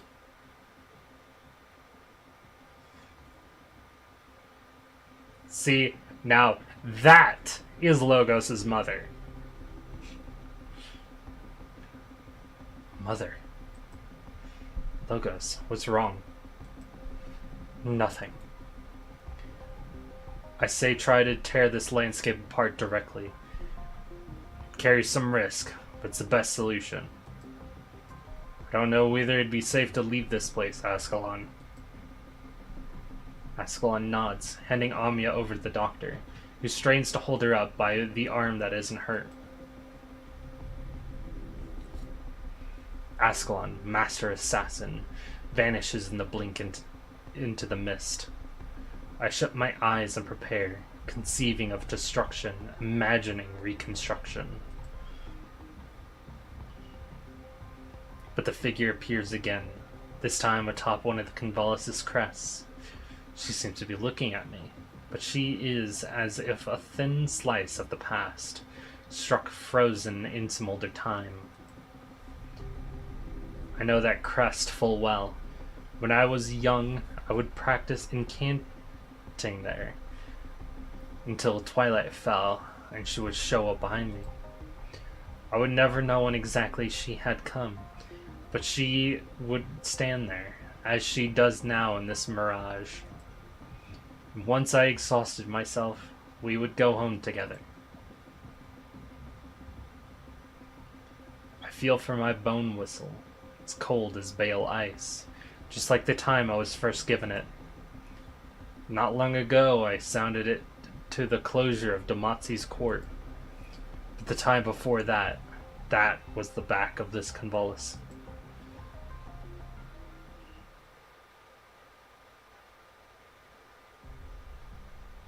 I'll be leaving tomorrow for Babel. Yes. You're master of the Elgaic court now. Remember to send Her Highness Teresa my greetings. Still doesn't feel real to me, Mother. Too young to be master of a royal court. There goes my voice. Damn. Now, what makes you say that? Anyone could see how remarkable you are. Keep this safe. Oh. Your bone whistle. I've tuned it for you, and given it a royal court crest. And of course, a kiss full of magic too. Alright. Simply sound it, and all the Sarkas will know that it is the will of the Nell. Mother, what should a lord of the Banshees do? Do what you believe he must? I once talked to you about those ravings of mine. The fettered Sarkas have no escape, just as the necklaces you used to weave together for me became naught but pieces in the end. Yet what fetters us is our identity, to what we belong. The royal court, and perhaps the king of Sarkaz. But still you bestow this aspect on me. Our rotting bones will never again be given new life. should annihilation reach its destination. And yet, that is the rule.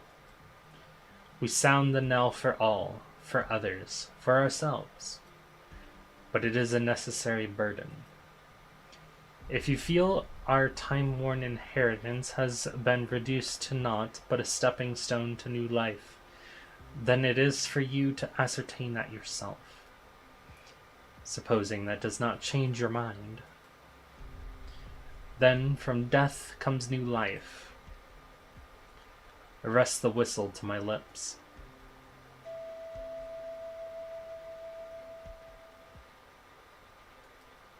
My, now well done. Oh, tender little lord of the banshees, for whom does your first fledgling knell toll? For myself. For the royal court that would rot past, future, and past and future all.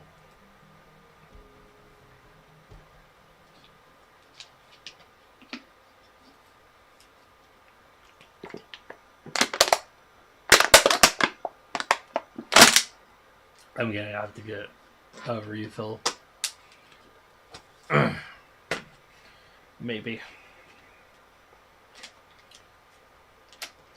The sarcasm must write a new verse. What meaning is there in a stagnant landscape? With the words, power burst forth.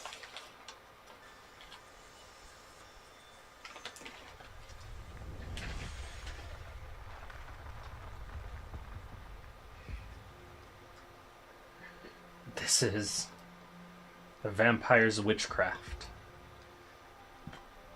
But the vampire could never construct the landscape we were just in. I fear there's some other presence helping him. What is the vampire planning to do with these art circles? Laboring to keep Amia supported, the doctor lifts their head with some worry, taking in the giant sanguine-colored crystals. The loop here isn't even complete, but some of its symbols are legible. Purify. It's trying to affect our blood somehow. Affect Sarkaz's blood. This artistry is tied to the Sarkaz's power. The doctor gives no response, seemingly lost in thought. Hey! They finally ran out of patience. I detected them long ago. A handful of boorish wanderers. The derangement of our space-time was masking their figures, and now, with the mist abated, they finally show themselves. Already, the silver glint in Ascalon's hand was cut across their necks, while the bone-writ incantation blocks their attack. A clump of dirt. It's crude as a child would be. Wait!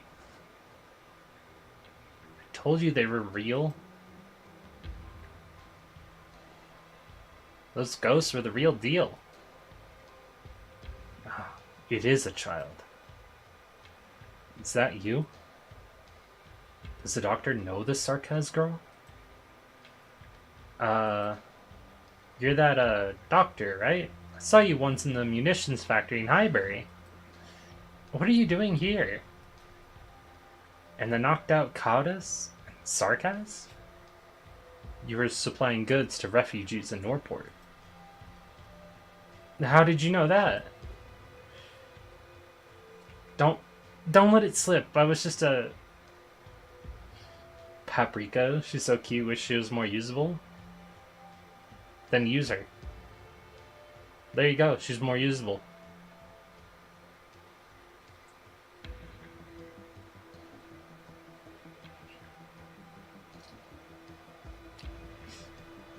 Alright, moving on. I don't think that Kaudas girl is looking too good, is she? And your arm is all... I'm gonna guess you guys are fine hanging out with these Sarkaz? think we ended up back where we came. But did we do it for real this time? I've met enough haloed monster things for one day. This is out of whack. Paprika. What are you talking to the ghosts for? One in a hood, one unconscious bunny, and a Sarkaz? No, driver, they're real. As in, real? Sarkaz steps up to me, skeptically looking me up and down. I can tell with a glance that she's never taken the battlefield. Her hands are calloused in the wrong places. Just now, did the young Paprika girl call her driver? Hello. Blah! Miner, come check this out. It's real. Your clothes must have cost some money, didn't they? Maybe take a closer look. No, never mind. Trust your Ursus bumpkins not to know. Quit it with the "oh, I'm from Kasdale" thing already, shopkeep. Like you matter. All you do there is run a grocery store. Paprika doesn't have AFK skill for me? Who cares? Oh wait, forgot. You sold your store so you can pick fights out here. Ha! Shape up a little. Stop getting carried away in front of people. Hello. You may have met me in Kasdale before. My grocery store was a fairly popular one. The man nicknamed Shopkeep rubs his hands, eyeing me with ingratitude. His dagger is equipped with an auxiliary Irunium arts control apparatus. Never an affordable piece of kit. Shame it's all new dagger. It's all new. Dagger itself included. You must be part of the royal court, yes? I can tell by your regalia. I take it you're the child of soil and stone? So he hasn't the first clue about any court at all. I am the Banshee. A boy Banshee? I thought Banshees were meant to be all girls. Correct. Huh. Never heard about any boy Banshee while I was in Casimir's. Not that I mean to be impolite or, you know. Paprika, you're friends with celebrities like him? You never told us? No, I don't know if we know each other. Are you moving things? Inside their truck, I notice an uncovered spot where a few blood-streaked crystals are poking out. Where are you transporting these goods to? Aren't these ritual materials? I don't really know how to explain. We're just patrolling along our route map because some art circles might be a little damaged and we need to repair them. The doctor makes brief eye contact with me. I have some inkling. Sarkaz's truck, a vehicle that can take us through the battlefield. With Amia's current condition, we won't be rendezvousing with the main unit on foot. I can sense Ascalon all set to go up in the shadows, ready to strike at the amateur squad before us. But evidently, the doctor already has a better idea. Noble Banshee, sire. We won't cross the battlefield alive at this rate. I beg you, just let us go. I can comprehend the doctor's gist, but I'm really not well versed when it comes to this. I commandeer your transport squadron. We are on a special mission of the utmost nature, but we're assailed en route. For your assistance, I will memorialize you forevermore. Be on our honor to serve a member of the royal court, your highness. It's just being memorialized as a death by a death-tolling banshee. Doesn't seem like much of a fortune. Could you... Here's your payment. Thank you. Coins that Mechanist stuffed in my bag. Thank you, sire. But our transport duty, I'll explain to your superiors afterwards. Special mission? Why bring these two outbloods along?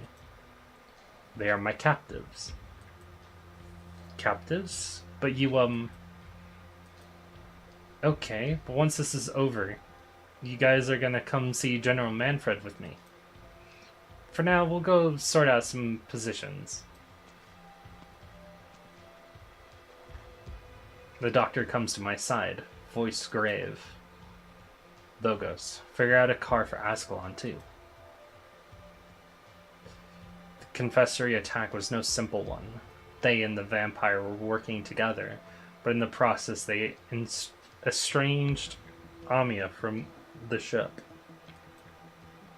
Doctor, are you worrying?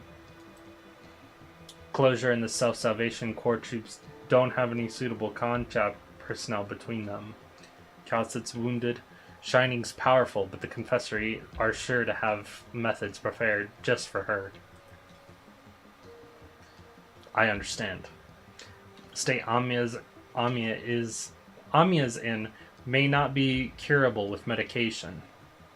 What she needs most right now, before she comes to, is to not fall into the Confessory's line of sight. Operating under this squad's support will be safer. I'll get Ascalon to back up Calcit. We've got you here. Besides, the doctor looks at the sanguine art circles. A pit forms in their stomach. Say no more. I know far too well. These crystals aren't just simple originium. Ah! My eye has been irritating me.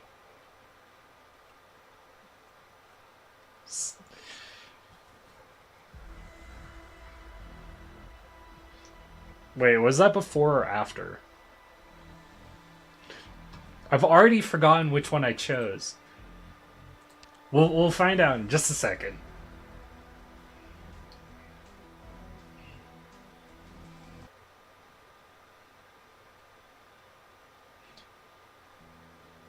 I got it right. Siege's point of view is next. Let's go. Or Alexandrina or Vina.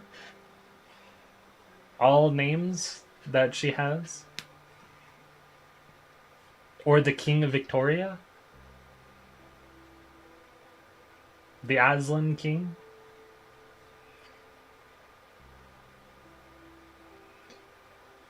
Do you know what the cruelest thing in the world is? The story segments are way too damn big. Well, it's Arknights. And that's fine by me. I personally love those.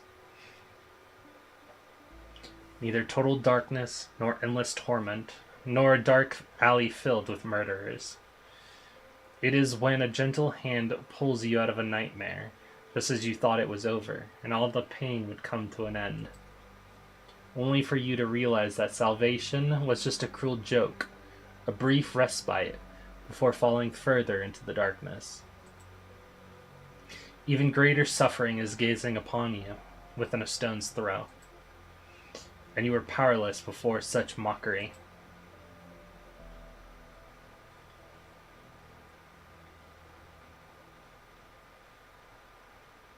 Delphine, do you want to join us?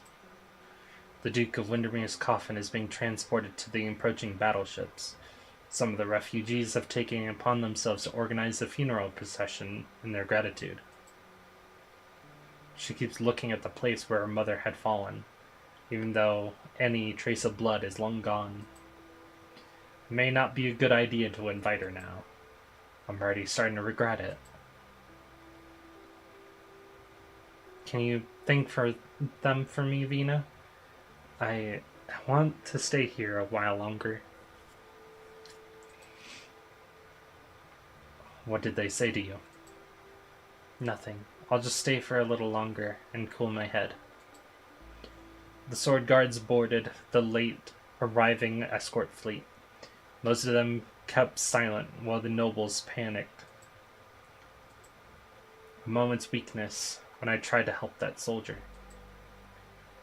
The vampire reached out his hand while there was an obvious trap or not. Mother was wounded because of it. Broken formation and fallen soldiers. Sword guards do not defend their duke. Their only goal is to fulfill their mission. But they faced a foe powerful beyond their imagination. Delphine. The staff officers think there was too much personal sentiment in this reckless operation. They never supported it. They must believe that I'm the reason Mother died. A hero should not die for the weak. And they're right. I gaze at the late arriving battleships, their standards flying high. For some reason, I am reminded of Allerdale.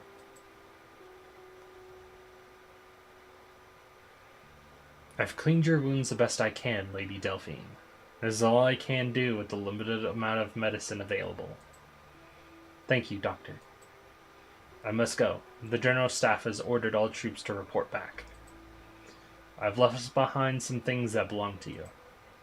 These were the Duke's gifts to you, and you have her sword. This may sound impudent, but I hope that you will come back to the ironclad Galway with us. Whatever the senior officers say, nothing can change the fact that you are the heir to the title of Duke Windermere. I'll think about it. Right now I just want some quiet.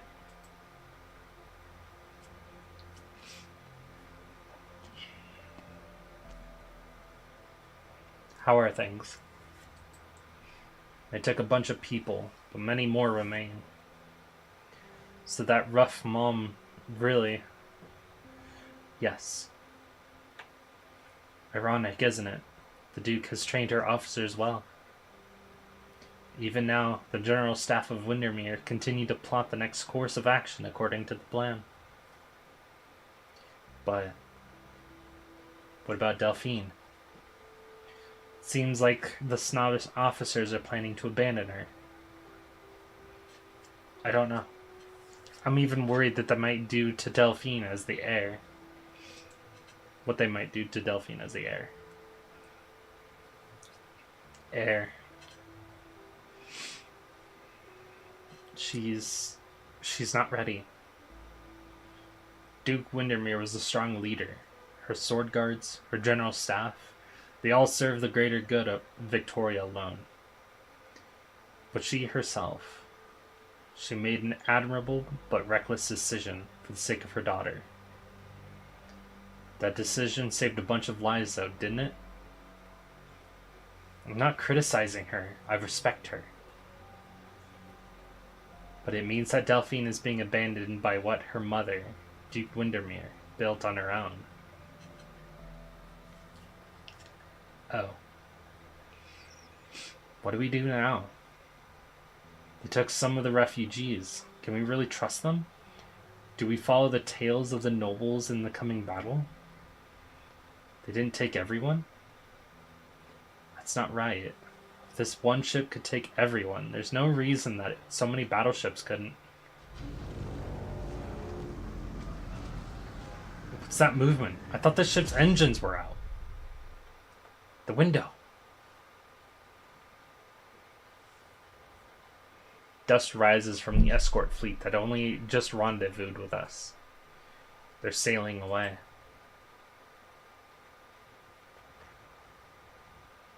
Delphine. She stands on the deck where her mother left this world, holding her mother's sword in her arms, as she did before I went below. The wind sweeps at her short hair. Her solitude makes her look even smaller than she is. Getting sleepy? No worries. We'll probably be ending after this last section, so my throat can take a break. But I think we will play more tomorrow. We'll read more tomorrow, so don't worry.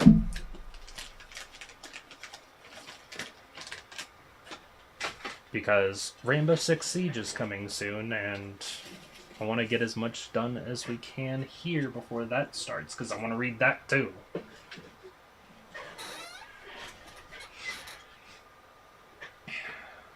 The solitude makes her even smaller than she is.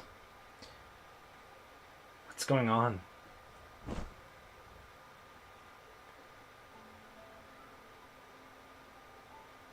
I grab her shoulder. Only then does she come out of her stupor. I see none of the anger, fear, or sorrow that I expected to see. She's wearing barely any emotion at all. Only calm, flat disappointment, and a quiet so deep it is painful to see. They're gone. Her voice trembles a little, but it's still too calm. There are civilians down below waiting to see the Duke of Windermere's coffin off. Those bastards didn't mind running innocent people over? What's going on? That wasn't part of the orders. Maybe there was a miscommunication. We still have a few good IFVs. We need to head back to the Ironclad Galway and get confirmation.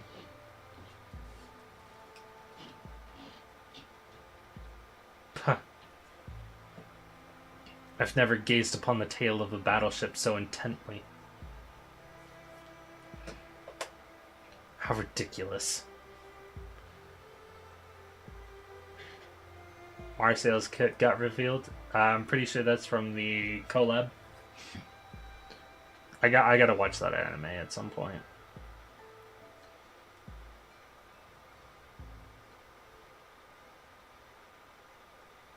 It's on my list. The marks that the rain of blood left on our clothes is a lingering reminder of that cruel attack.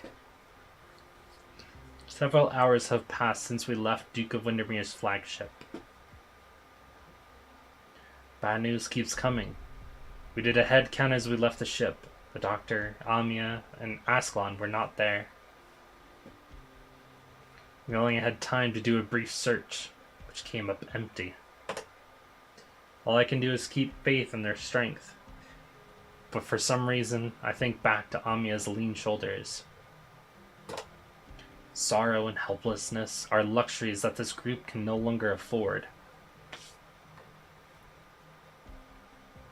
Stop dawdling. I really can't go any further. I'll whip you if I have to. Get up. Stay with the armor if you want to live.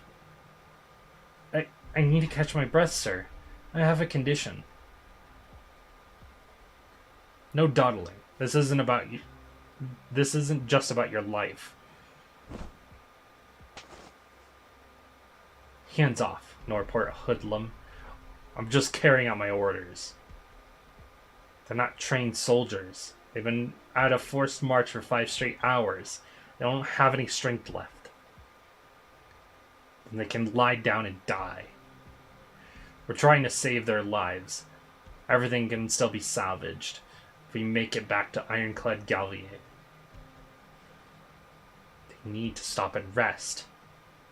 I said, it's not just for them, it's for you too, Ensign. I know your condition. Not many soldiers were left behind, and I know almost all of you are infected. Shut up. I'll let that slide, this once. You're Duke Windermere's man. Do not let your actions defile her memory. Infection, a curse they fear more than any other. Catch up to that ships and that abandon them. Hide the growing black crystals under the bandage.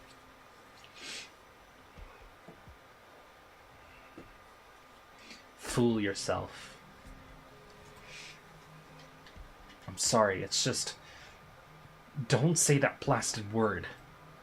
I'm fine. I'm fine. I said to keep a low profile on the Barons and avoid drawing Sarkal's attention. Sir, It's getting dark. The civilians trying to keep up with you need to rest, Lieutenant. No, we continue the march as planned. We can reach Hill 31 by midnight at our current pace. We'll reestablish communication with Ironclad Galva there. Only once we're in touch with the nomadic fortress are we truly safe. If we wait until morning, I doubt this group is ready to face the Sarkaz, and you're the ranking officer and the de facto commander here, and the ship's doctor. You know as well as I do that we're trying to catch a fast battleship with our own feet and a few tanks.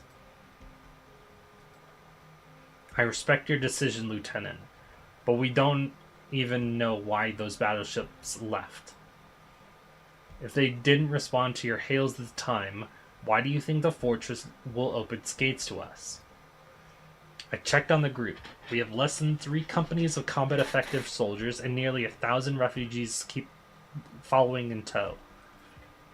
By the time the march that you had in mind is done, there will be less than 20% left. Vina, right, listen. He avoids my gaze. I mean 20% of your soldiers. And none of the refugees. Sir, I need not hear what they're saying. I saw what happened. Someone bled his last in the long, silent wall of people. He left behind a long trail of blood mixed in with the mud. Lieutenant's silence hardly lasts 2 breaths. Slow down a little. We'll keep going. Idiot. My fist leaves its mark on his face. I heard a crisp sound. I think I dislocated his jaw. Ah! He quickly puts his jaw back into place. I've been dealt with this sort of thing a lot. You assaulted a soldier, hooligan. I could have you executed, according to Victorian service law. You... did it again. Stand up. You could try to execute me, or we can keep going. The fist is a solution that can only be used once in a while. Dagda, Morgan, and Indra stand in front of the soldiers on edge. Civilians surround us silently. It reminds me how we used to fight turf wars on the streets. Stand down. Do not open fire. They called you Siege, didn't they? They were telling stories that you're actually highborn or something. And with that accent, I'm a hooligan, leader of the Glasgow gang. Fine, I don't care. Listen, I'm a soldier who has pledged his loyalty to the Duke of Windermere. My duty is to fulfill the mission handed down by my commander. I'm waiting for you to wipe the blood from your mouth. Give up. Your elbow is about to dislocate. Some sacrifices are acceptable in order to protect the many. Just who are the many? Have you taken a good look at who you're leading?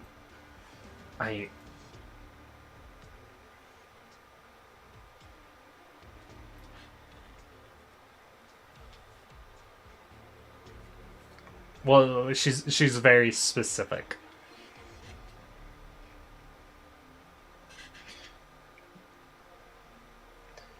Frightened soldiers, silent civilians, the infected, the wounded. You know? Gotcha.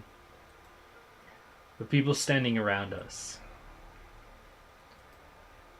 I'd had enough. I want to tell them, those who escaped hell in Norport, I'm still looking out for them.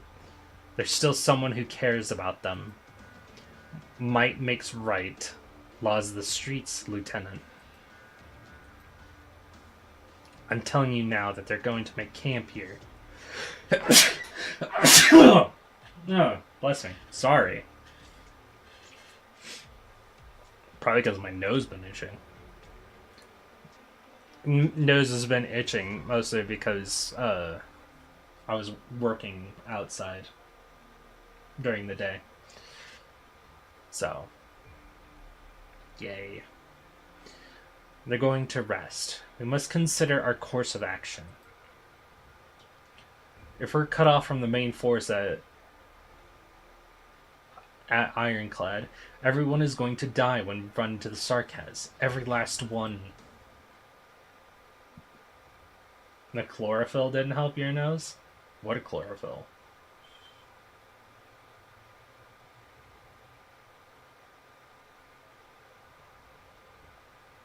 Enough.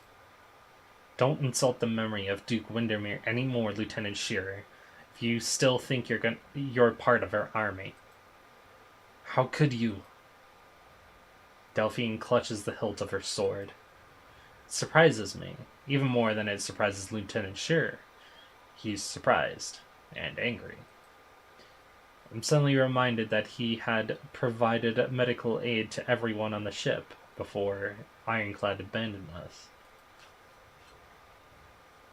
Delphine, your clothes, and the sword.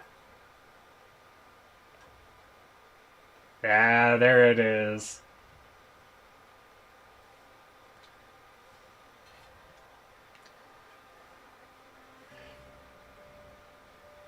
Look at her. Also, that sword is fucking gigantic. God damn, she's dragging that thing. That coat is also huge. Jesus. But the hat, just over one ear and making it to where her eye, she's totally an adult. No, I'm saying it looks cute. It's cute, especially the hat.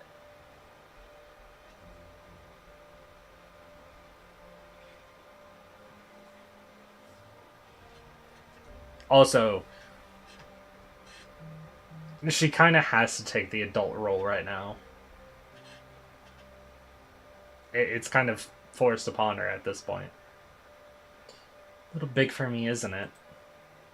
But I need you all to hear me out. She has a little sword, too. Right there. It's the lieutenant leaving. Yes, they formed a small squad and picked the tank in best condition. He can leave at any time. That squad will travel light and quick. They can reach the marked location before dawn. Put those clothes on. Maybe what they represent still means something to someone.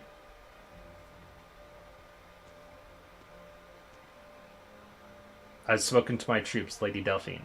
They will follow your orders until I return. For the last time, my lady, you're the heir to Windermere. No matter what happens, you should come with us. Sorry, but I must stay. This was my promise to the people. They need to know that Victoria has not abandoned them. They need this hope to keep going. We can only trust each other now. We must trust each other. If the departure of the escorts was just a misunderstanding or a mutiny by a few, then Ironclad will welcome us, whether I'm there or not.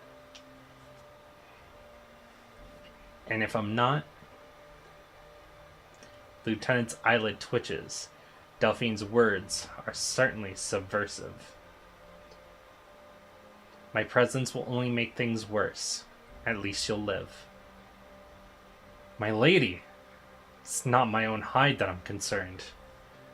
They let me go the first time, perhaps out of respect for my mother. Perhaps out of a sense of pity. But they won't give me a second chance. I trust my comrades and the officer's loyalty to the Duke. Please take this locating beacon, Lady Delphine. I promise to bring back good news. As for you... The man gazes calmly at me, clenched my fist, preparing for a sucker punch.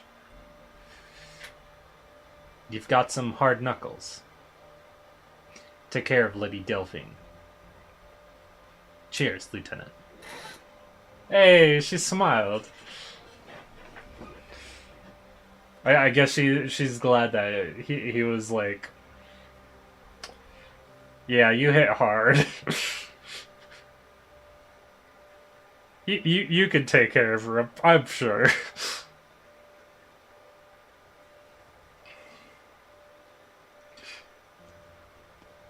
Siege won this fight with her charisma.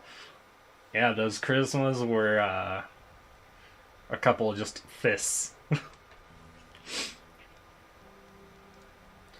Siege, we checked up on the refugees from Norport. Perhaps the Duke of Windermere had given orders behind our backs. Things were chaotic when we boarded the ship, and we couldn't find the one who executed the order. Regardless, their screening was impeccable. There was no sign of infection amongst the refugees in the group. But now, I look in the direction where the lieutenant departed. Of course. Many soldiers who fought amidst the Sarkaz witchcraft are showing acute infection symptoms. These soldiers got a ripathy fighting the Sarkaz. How could their comrades just abandon them like that? It's an old military tradition, and not a strictly Victorian one. It's the same in Casimir's, Ursus, Gaul. The infected are not allowed in camps. More conscientious commanders might put the infected in their own unit and send them on their most dangerous missions. But for the military, there's far too much uncertainty in the infected and their uncontrolled arts. Some must have resisted.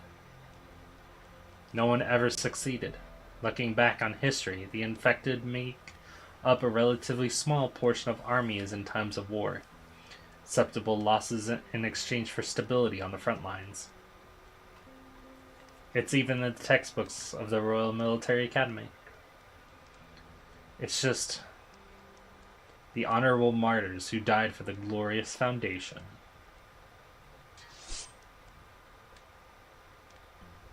Now, no need to get violent, ladies. I'm here to talk.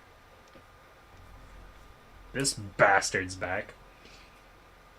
First, let me make clear that the death of Her Grace Duke Windermere has nothing to do with part of Victoria that I serve.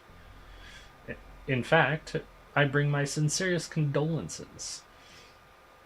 Lady Delphine, my own position aside, I believe she glowed brighter than any hero in the Battle of the Four Emperors. I completely know who he is, trust. Oh, really? Well, you do. He's an enemy in some of the stages.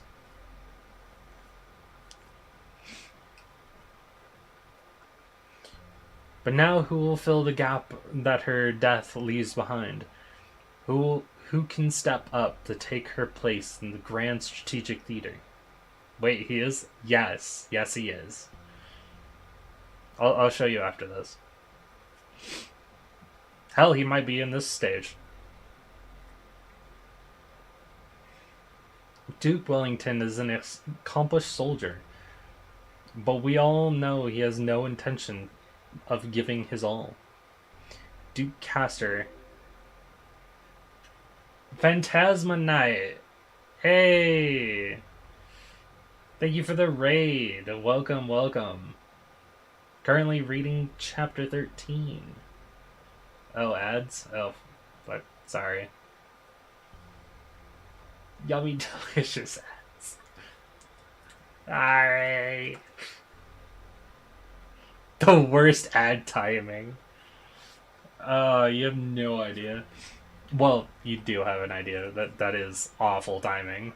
Oh my god. Oh, I'll give it a second.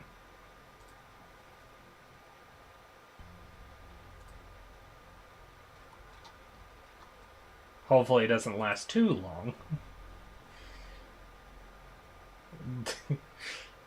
I looked at my Discord server and I just see the best BRB face.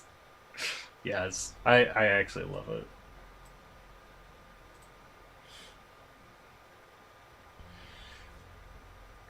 Alright, Yay, the ads are over. We can finally see you. Hey, again, welcome raiders. Thank you for the raid, Phantasma Knight. Let me do a shout out for you real quick. My nose is itching a storm. Phantasma Knight. I hope I did that right. Phantasma Knight. Yes, I did. Cool. I am already following you. You were playing Elden Ring. How'd that go? Not a mod to do shout out.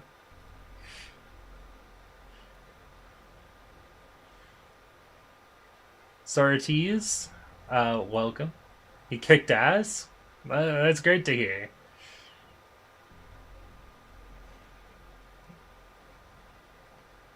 Also, Cheesecake, welcome. Phantasma, welcome yourself as well. I got murdered by bugs, and I still intend to slay a goddess of rot. That sounds disgusting. I do hope you kill all of those bugs and that goddess of rot. Who the fuck is a goddess of rot? That sounds disgusting.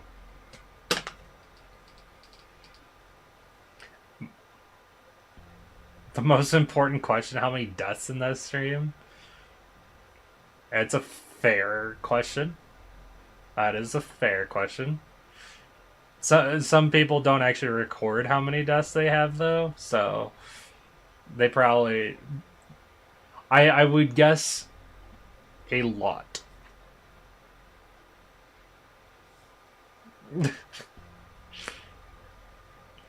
Because me knowing Souls likes, it's usually an amount of a numerical nature. Yup, that's fair. That is fair.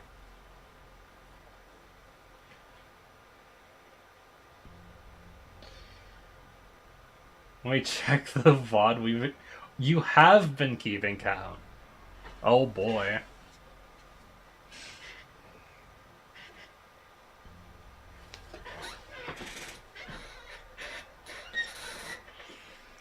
I don't think there's a game that my computer can stream that I would actually have a death counter for.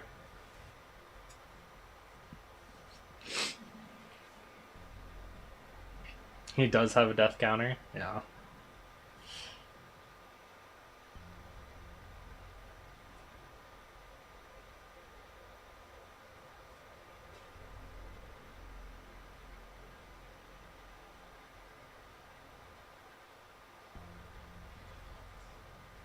Maybe during chapter 14 we do a times chapter 14 kicked my ass counter.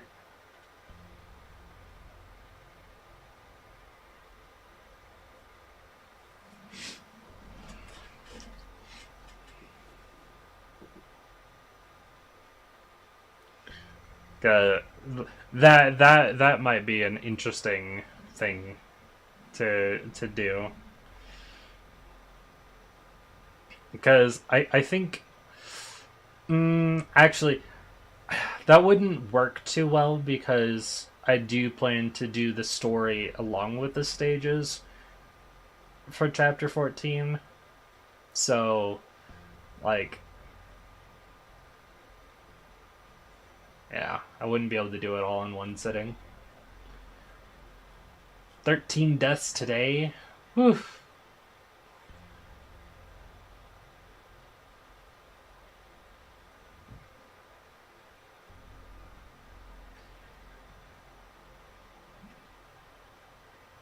Damn, that's a very low amount. It depends on how many tries they did. Did some backtracking exploring. See? when it comes to Elden Ring, I'm not surprised by low amounts if they did more than just fight a boss the entire stream. Don't worry, the next session will be against an infamous boss. We'll give that counter a workout. Good luck with it. I wish you the best of luck. I picked up my water bottle hoping there was water in it, and it was empty. And I emptied it earlier, and now I'm just shaking it like a madman. Do it without summons for maximum effect. Oh dear.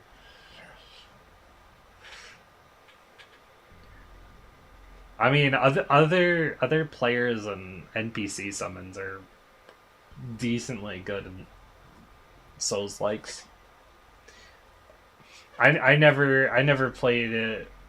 I never played Elden Ring because there was no way to change the keybinds on keyboard and mouse, so I had no interest in playing it.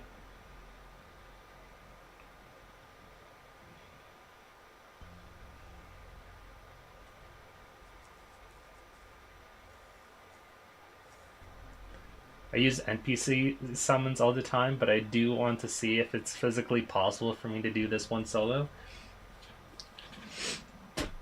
I wish you the best of luck. That sounds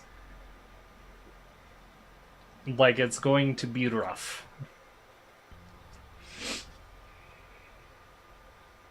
How's chapter 13 been going for you? Well, we're currently on we're on 13.6 before. We did all of the stages one of the other days.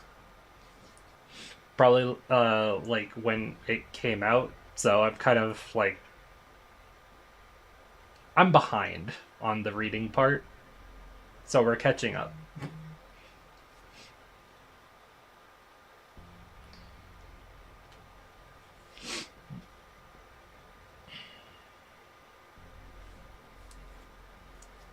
I plan to finish the before and after of 13.6 before actually moving on to finishing the stream today.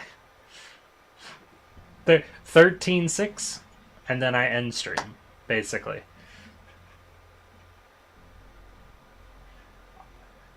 I too am behind. This is actually ahead of me. Where are you in the story?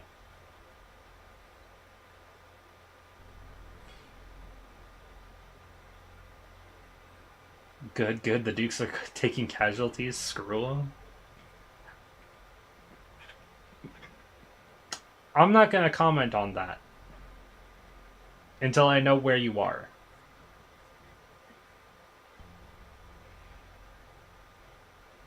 Because I feel like me going anywhere past this screen right now is probably going to be a spoiler for you. Beginning of chapter 13. Arknights pops out of novel every event. I didn't read the chapter too carefully. I think there's at least one okay Duke. I will only confirm that you are correct about that. Go ahead, it's your stream and my choice to stay. All I can say is that this stream right now, I've been finding it really interesting that they change POVs. I'm not gonna say more than that, but the changing of POVs has been really cool to me.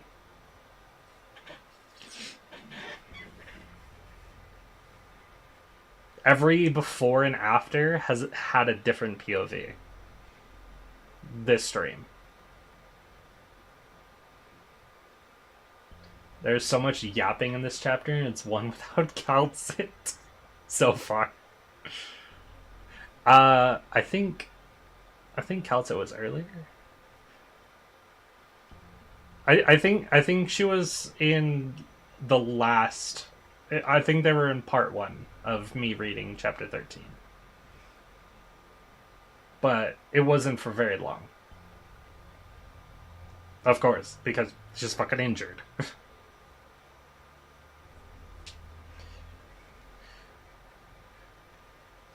So now we'll continue.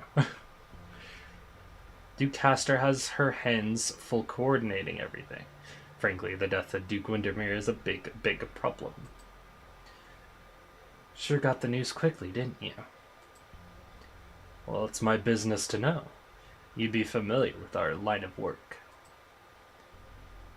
What are you here for? I suggest you think carefully about the next words coming out of your mouth. Flowers for the hero, Lady Windermere, and a gift of rations and ammunition. In exchange for... You know full well, your Royal Highness. Scrapple metal known as the Sigh of Kings. To be honest, I have no use for this sword personally. You want to trade? Sure. My conditions are simple. Take that damnable stone of the sword of yours and bring it to the front lines, where the storm blows the fiercest, where fire falls the hardest. You can get lost if your plan is to keep the sword safely in the rear, to prop up a tent for kings and nobles to drink tea beneath. See, just wrote, he's shocked. If you really will bring this thing to the lines and provide shelter for Victoria's warriors, citizens, and the poor souls who have lost their homes, if it is a shelter for all, whether the son of a blacksmith or the daughter of a teacher, whether they pay in the name of Victoria or carry weapons of their own making. Windermere was one of the good ones? Darn. Yeah.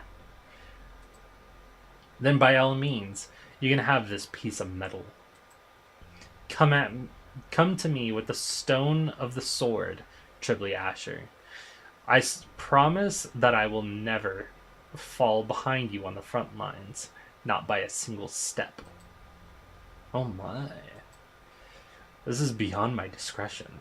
I am just an envoy after all. Her Grace of the Duke of Castor has the final decision. Then go to your master. Come back to me once you have an answer from my dear aunt. I'll do my best, Your Royal Highness, Alexandrina. But this is just a promise on a personal level. What follows now is off the record.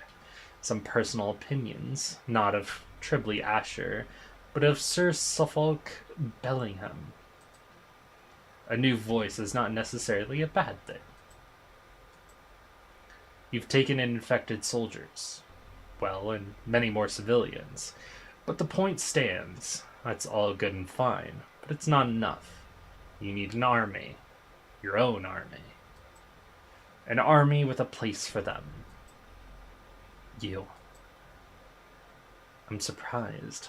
Perhaps it's a Castor trick. But he is encouraging me to form my own reunion. Looks like you really did turn off your sound recorder. Can't do it for too long. Colleagues start getting suspicious, you know.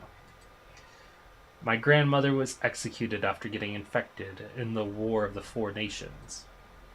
When she left, she told me with a laugh that there was less than 3% chance of getting Aripathy in battle. It was only when I inherited the title and looked through the records of the archives that I learned. The 3% figure has been in use for centuries. It has never changed, even though we're using more Originium machines and more complex Originium arts in modern warfare. Perhaps you haven't noticed because all you can see is a small corner of the battlefield. Certainly the Dukes haven't noticed, because they got their sights set way too far away. But I have. The infection problem in the Victorian army is serious. Serious and on an unprecedented scale. Everyone exercises restraint in a conflict between civilized nations. No one wants their camp to be filled with their tickling living time bombs, or seize a dirty city covered in iridium dust. But now, our enemy is the Sarkaz. If you really mean to do this siege, then it has the potential to be a good thing for your reputation, for my career, perhaps even for our country. Thanks for the concern. My friends and I know the infected better than you do. We'll be fine. Very well. Oh, by the way, I have some scrap equipment here that nobody wants or cares about. Leftovers, you know. You can have them. It's all trash after all. Farewell, then. How much do you believe him? I'd rather believe that even someone like him could not stay out of this conflict. What did he leave behind? A recording and coordinates? The sound. Zzz. Need support. Chetle. Surrounded. Tempest platoon. Requesting aid.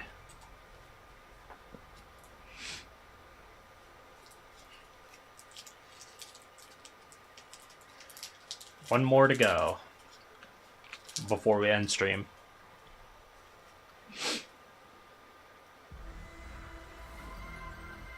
Oh. Didn't I turn that off? I swear I turned that off. Conviction's already maxed. I can't help you with that.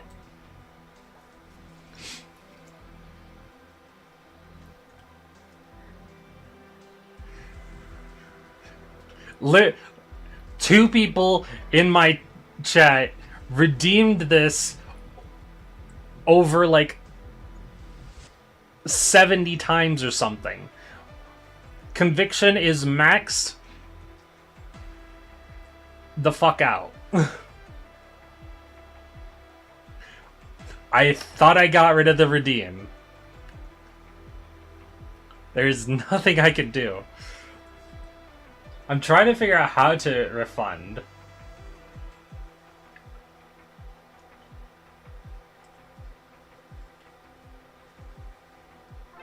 Ah!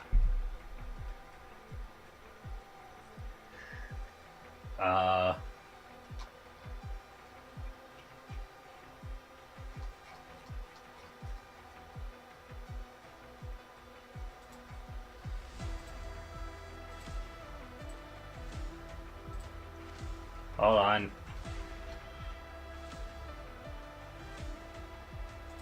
I found it.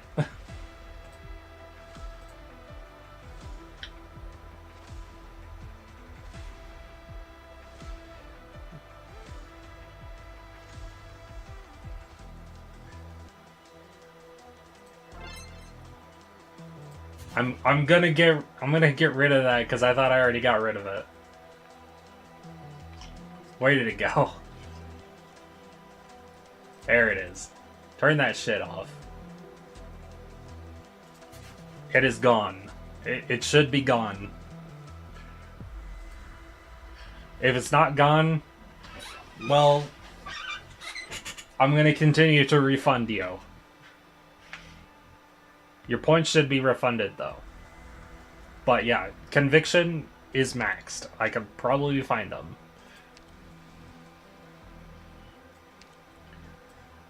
Like, unfortunately maxed out right now.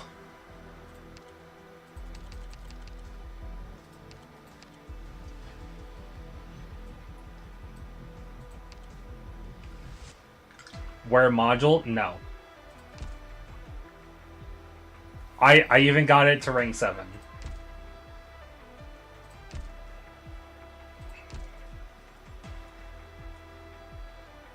Choose my... Why is that active? I'm not doing IS. Well, at least you're finding things that I thought were currently deactivated. Because that's supposed to be for... God damn it.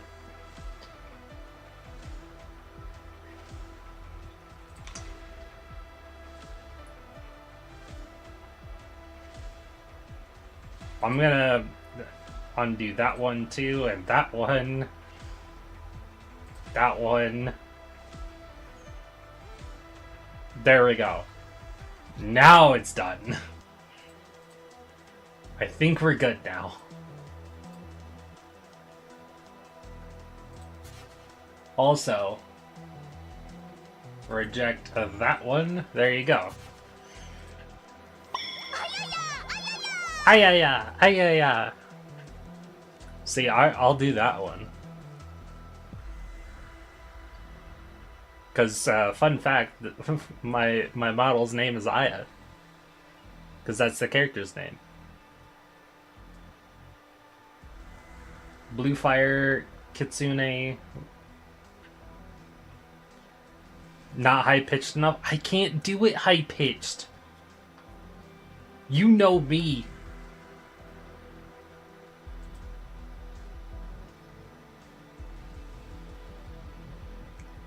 Oh, also, you were asking about the Tribly Asher enemy.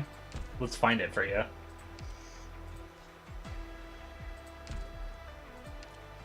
He's got to be in one of these, right? And if not, he's in the previous chapter.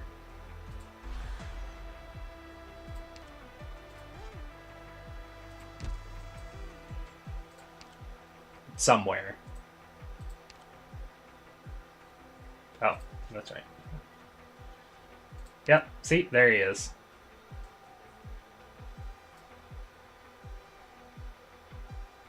He was an enemy in chapter 12.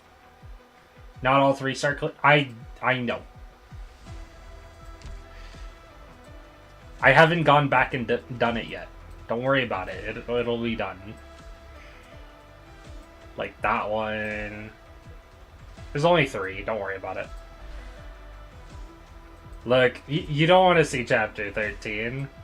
Got 13, 18, 13, 18, 13, 14 is also not done completely.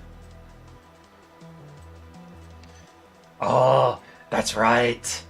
Ah, I want to see this so badly, but we're not gonna be there in time. I don't think it's this one, is it? Ah, probably not. It's one of these.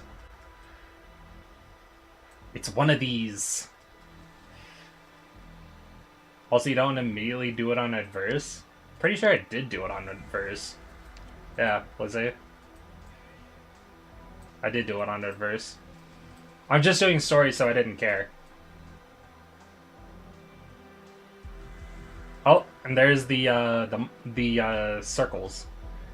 Personally, I like to do it on standard first, so that I can come back later and do it on adverse after I've forgotten. Squeeze more content out that way. I mean, that's fair. I just like doing it straightly into adverse. I want to see this cutscene so badly. Like, I've already forgotten the animation, by the way. I just don't know. I don't remember when it plays. It's not the tutorial, right? No. That one doesn't even have story. That one only has one part. It's not that one. I do it directly on adverse because I don't like doing the same stage twice. Ah, I want to see this. I remember being on a very unexpected chapter. Well, stage. You mean stage. It might be on the TR stage.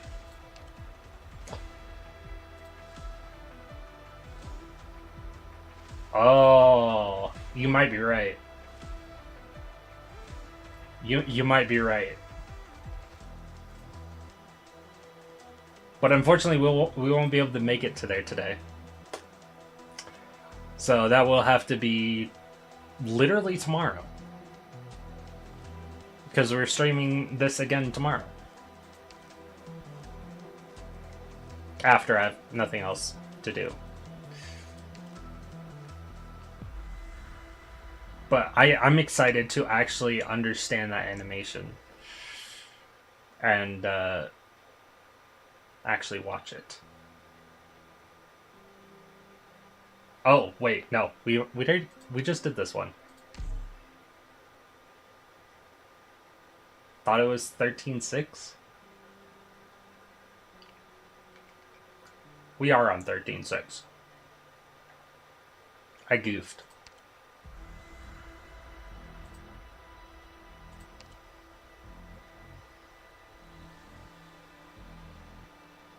Wait, was it before or after that we're on? Before.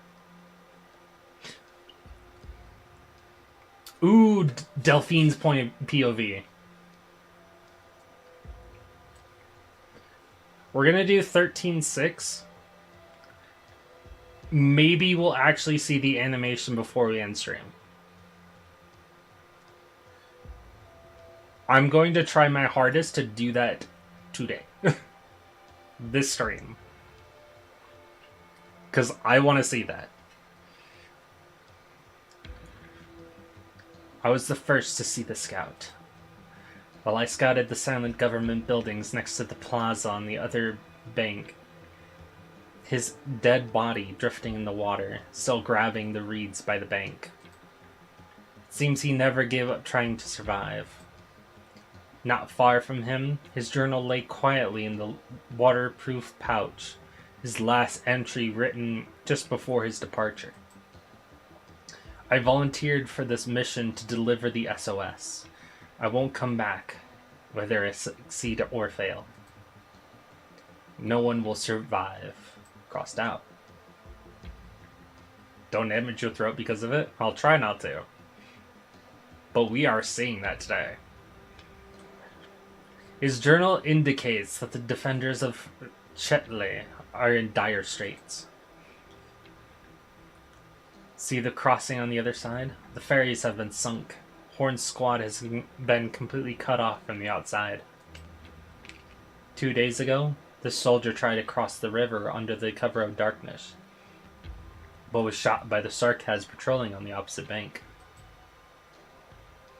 There's no word from the troops that were garrisoned in the city hall. The soldier's journal made me uneasy. 23 soldiers, 2 squads. Other than the city hall, silent in the darkness. The rest of the buildings around the plaza have been reduced to smoldering ruins by artillery fire. At least the tragedy hammers one thing. No one can truly escape death on the battlefield. The Camus River runs to the east and north side of the plaza. You can confirm animations on TR24? Perfect. The crossing to the east is under Sarkaz control. The lights coming from the south should be the Sarkaz camp. Also, the more we get done in one day, the less amount of parts that this has to be.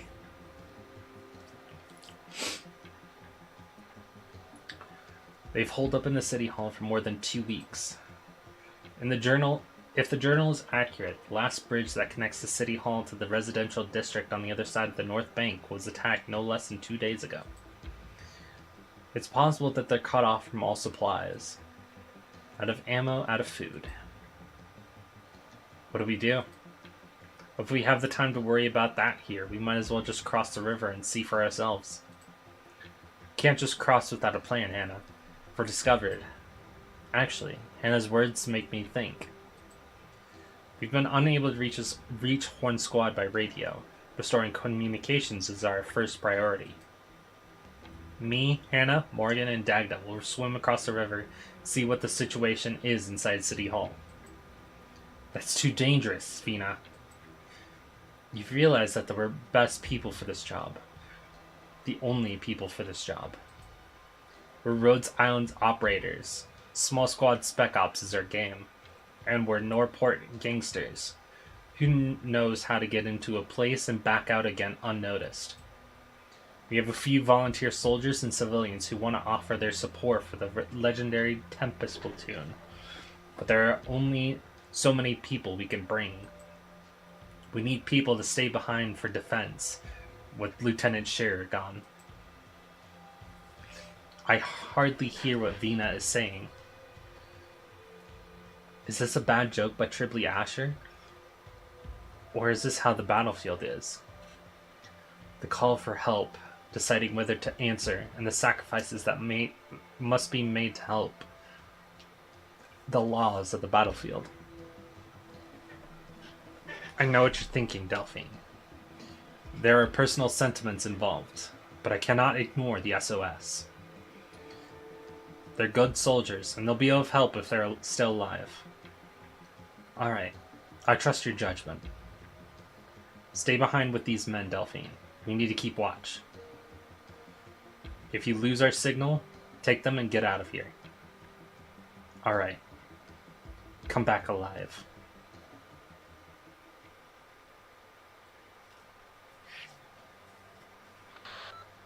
Okay, we're on the bank. Keep your eyes out for any patrols. 2 Sarkaz standing guard at the crossing. One to hand us 3 o'clock, another in the building. Roger. Draw the attention of the first, and Hannah and I will do this together. 3, 2, 1, go! The light in the window goes out. All is well? Wait, a foul beast? A black foul beast flies at the hut at the crossing, flies a circle above, and then heads towards the Sarkaz camp. Vina! An agile shadow leaps across the moonlight from the roof of the hut and grabs the foul beast. Got it. Military foul beast. You spooked it, Hannah. Sorry, I didn't notice. No sign of Sarkaz. To the city hall. Lots of bodies on the plaza, but it's too dark to identify them. Ready to go in.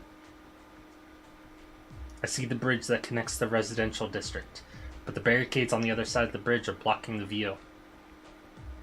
Go to the top of the city hall, try to get a better vantage. Roger. The entrance has been boarded up.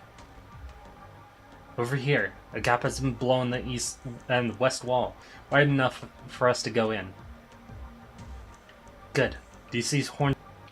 Not yet. Stop! Something's moving. Radio silence. There's a crossbowman at the building watching the residential district. Allegiance unknown. Watch for my sign. What's that sound on this frequency? Who?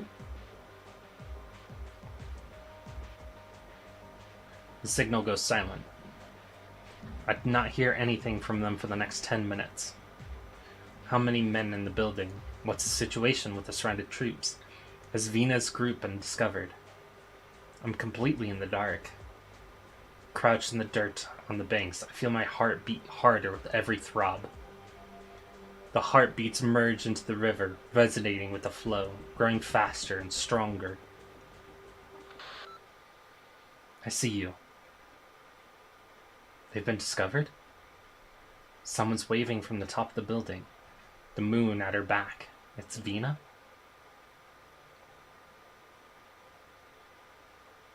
Siege here. Horn, Tempest platoon. Do you hear me? We got your SOS. We've confirmed your location. The bridgehead at the residential district on the other side. We're coming to help. Hey, they found Horn's squad. Let's go. I hear cheers coming from the radio. They did it. Sorry about that. The men are excited for our first bit of support. We should be able to talk normally now. Horn, we can help your squad evacuate. Thanks, but we're not evacuating. There's something in this town that the Sarkaz want, and they won't abandon their assault. The nearest Victorian battalion that received our SOS will arrive within 1 week. We must guard the entrance until then, and ensure the safety of the survivors of Shetley. We voted on this. The decision was unanimous, including Misery. Much obliged. Dead silence. She sounded like she was talking about the weather. A vote. On a battlefield. There are only two choices you get to vote for. Life or death. Vina seems lost in thought. What decision would I make? What decision would Mother make? Then, if you choose to gamble, I have an even bolder plan. Care to hear it?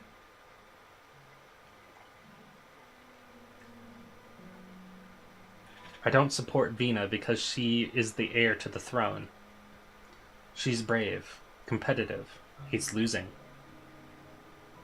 Some would call her reckless.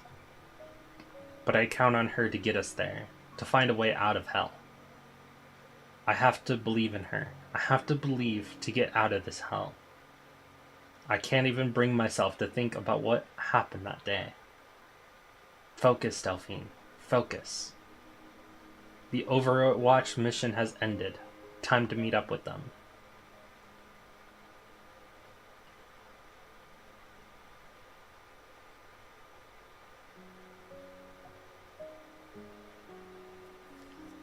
I doubt it. See? It's just part of the model. I wouldn't worry about it. It's almost dawn. How go the preparations? The windows and doors are being reinforced. Misery's been cleaning up enemy sentries. I'll continue to keep a watch on the outskirts. I'll get in touch if there are any changes at the camp. Thank you, Misery. We were supposed to meet up at Brentwood when we split up at Londinium. Why are you here at Chetley? Till Siege's real name is Vina? Siege's real name is Vina. Alexandrina Vina Victoria. That's her full name.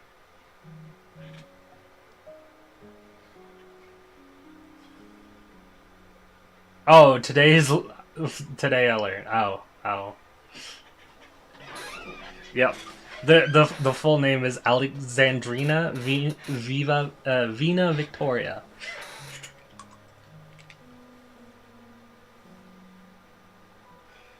I also didn't know what TIL meant.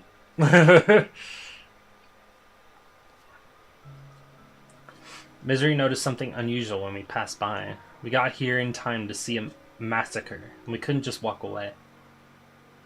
The more you know. Are you sure you want me to be in charge? You're a professional soldier, Horn, and Delphine had elite military training.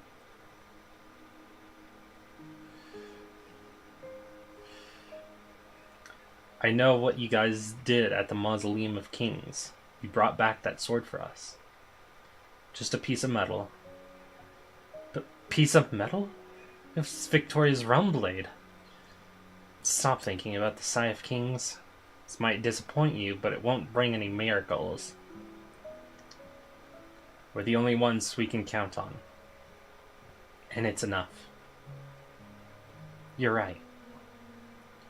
You've proven as much. We don't have the personnel, condition, or resources to implement complex tactics. What we need for the coming fight is courage and determination. In the face of disaster, the human spirit is much more important than any legend or artifact. Prove it, Siege. Alright.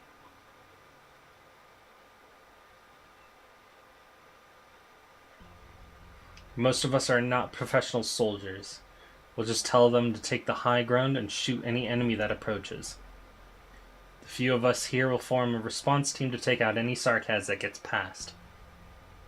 Horn Squad will continue to defend the bridgehead position, create a fire zone. They will continue to fend off the Sarkaz, trying to get across the bridge, as per the original plan. This building is the first line of defense. We'll be in the thick of things. All we need to do is defend one building. How hard can it be? The Defense of Camus River. Hey, that was what I was gonna say. Would make a great movie. Quiet, Hannah. Patrol approaching from 1 o'clock. 100 meters out. At the ready. Shall we fire, Siege? Vina's hands were trembling. Excitement? Fear? Or both? I do not know. My hands are cold. Almost frozen. 7 days. The Duke's troops really come? What if we fail? What if more Sark has notice? I kept going over the possibilities in my head. Now, open fire!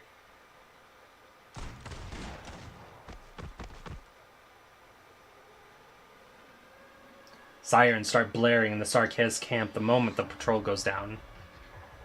There's no time to think. The defense has begun.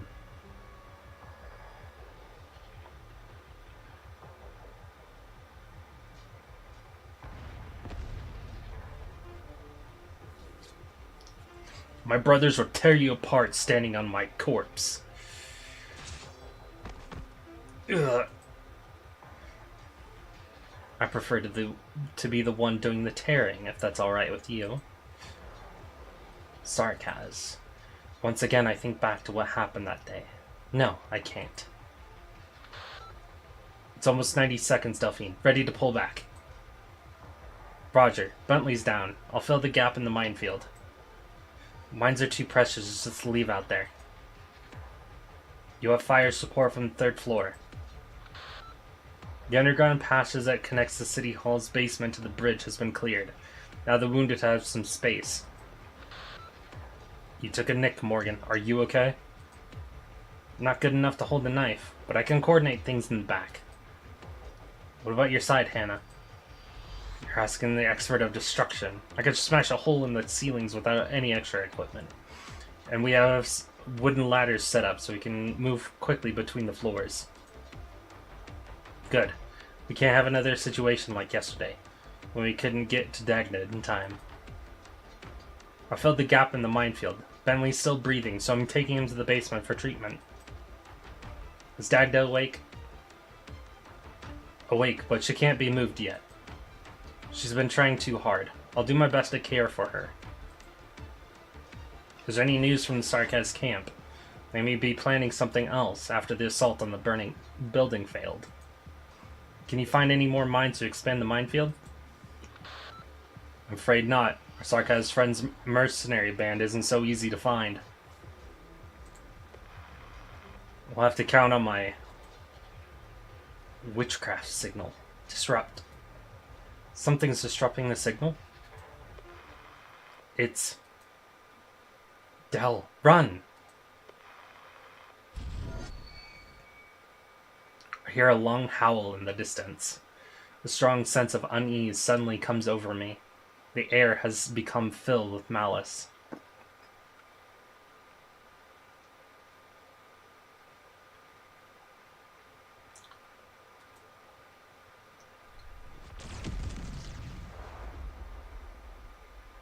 Uh-oh.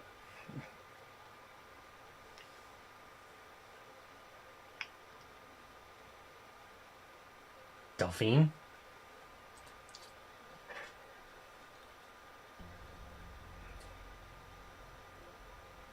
You're finally up. My head hurts. You didn't pull out in the time we were rescuing the wounded yesterday and got caught in the blast by them test firing the war altar. Yesterday? War altar? Where's Ben? Looks like we've both missed a lot. My back still hurts. Morgan sucks at stitching. Oh, Ben's alive. Who brought me back? Hannah. She saw they were still outside and jumped out from the 3rd floor to drag you back in. She just woke up herself. She's gone off to support Vina. These are the wounded?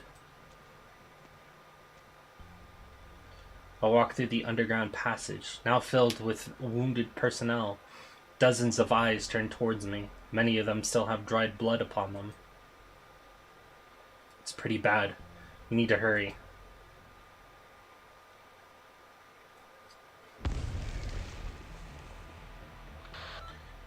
The mines are pulling their weight.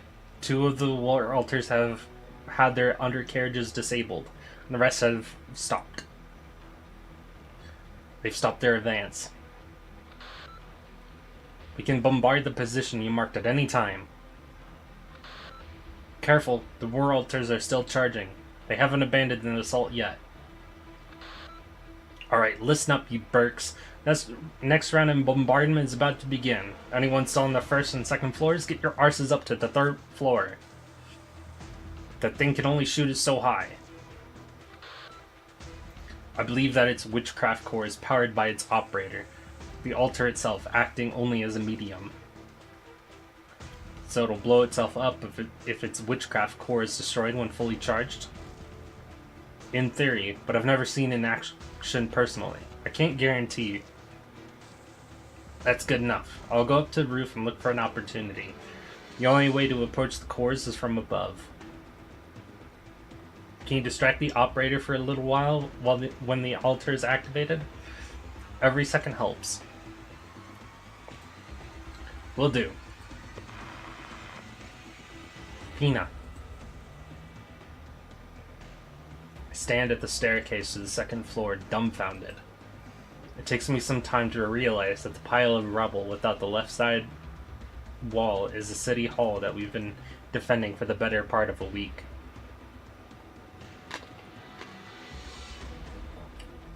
Maybe, Kibo. Maybe. The carnage on the plaza is in plain view, without the need for windows or portholes. No, they're not. Well, if it's the ones that you push around, definitely not. Because those are bombs.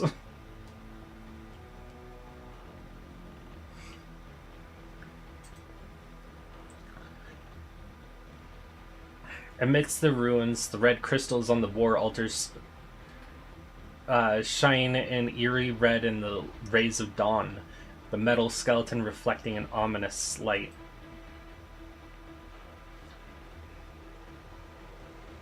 It seems to whisper, gaze upon blood, gaze upon decay, gaze upon death. This is what Mother had done for so long. And this is the first time I've thought of her in days.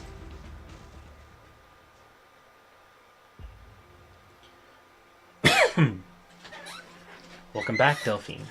Dagda. Sarkas have deployed these weapons en masse?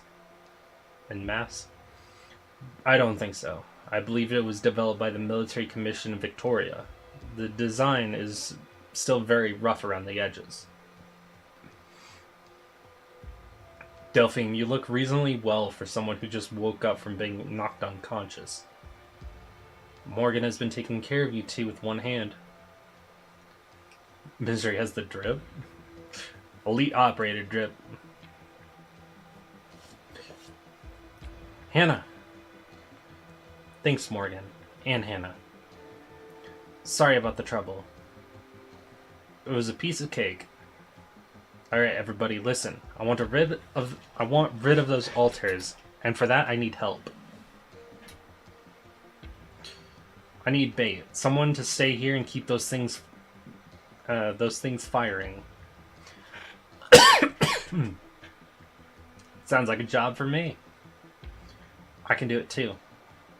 This is no time to be acting tough. I know better than anyone else here how terrifying those things are. Your hand's still injured, Morgan. I'll be the one to work with Hannah. I need someone else on standby to take over the attack if I don't succeed. Misery can only buy so much time for us. I'll do it. What about me, Vina? Morgan, keep an eye on everyone.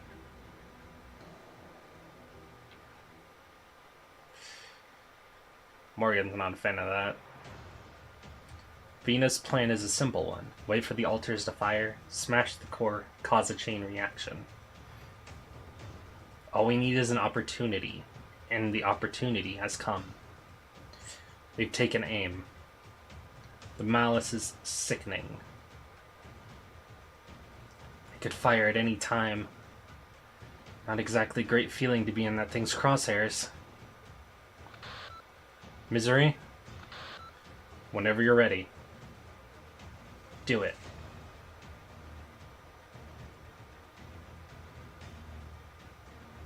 Red. The color on the deck flashes back before my eyes. The demonic eye in the altar peers at me. It is averted by a silver arc. The dagger rips open the necks of a file of Sarkaz artillerymen, leaping back joyfully into Misery's hand. Their hands slow for a moment as they reach for the core, continuing their movements from before they died under the pull of inertia. A hammer falls from the sky, impacting lightly into the red wave. With the red wave.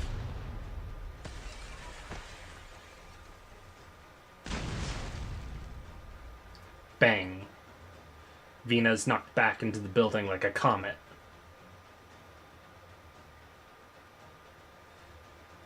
No, Vina! Half a second. The altar activated faster than anyone expected.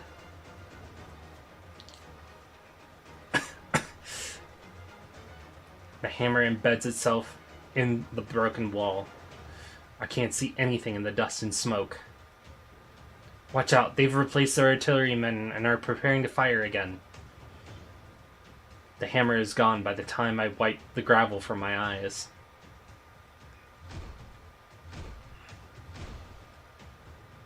A figure climbs the outer wall swiftly, the hammer pulling her up like a pickaxe, the building trembling under every blow.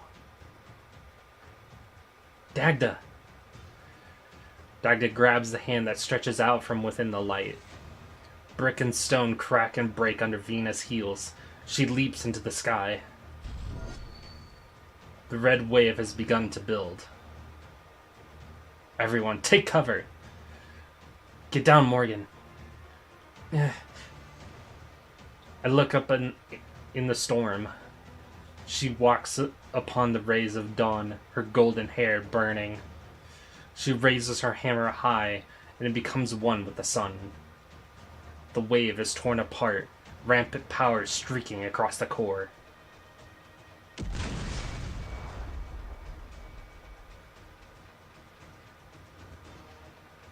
I lose my voice. All that remains is the light that stabs at my eyes. Vina! Vina! The altars are still exploding. Look out! She's fainted. Damn, the metal shards got into her chest. Someone help me out. Bring her back. Don't let Iridium dust into the wounds.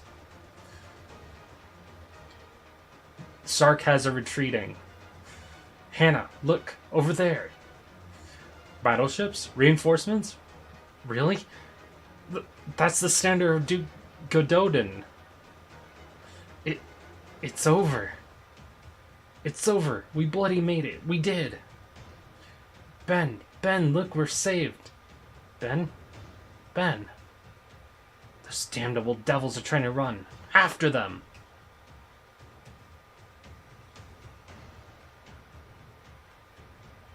I should add another entry to the Scout's journal. We survived. In memory of 7 fallen heroes. Abigail of Norport, civilian. Alexandra of Chitley, civilian. Henderson of Otterig, soldier. Bentley of Lakendine, soldier. Unidentified body. Unidentified body. Unidentified.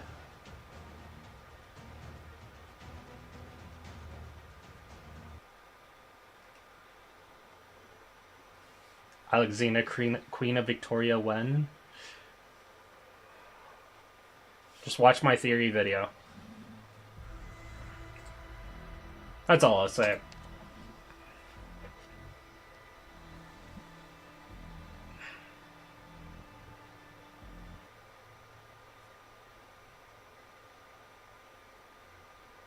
No one can be told what a battlefield is. You have to see it for yourself.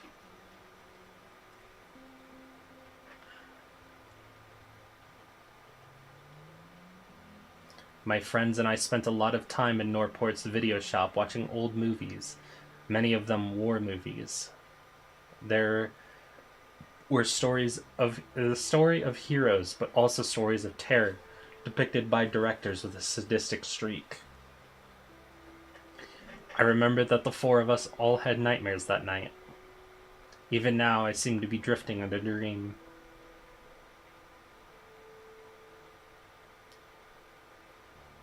We took on a few soldiers who were still breathing when we passed through that valley.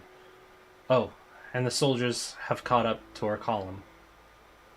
They're all infected, as they should be, after spending a night in a corpse-filled crater. You did disinfect properly, didn't you? You could have gotten active originium dust on you. Where are we, Hannah? I'm a little... Don't worry. I have experience with large-scale active originium zones from my time in County Hillock. We undertook the cleanup according to SOP. The soldiers were conscripts under the Duke of Ashworth. They said that their company simply pulled out after the battle, without rescuing the wounded or cleaning up the battlefield. Horn? Is Hannah angry at me because I acted on my own? Why is she ignoring me? He said he had a friend who has been crying for help by a shallow puddle all night. Couldn't turn himself over because his legs were injured. He had drowned by the time we found him. The puddle was ankle deep. He would have survived if someone just flipped him over. I examined the area. Looks like they marched into a royal court trap. Some sarcasm mercenaries must have sacrificed themselves by acting as bait. I'm gonna get water. I'll be right back.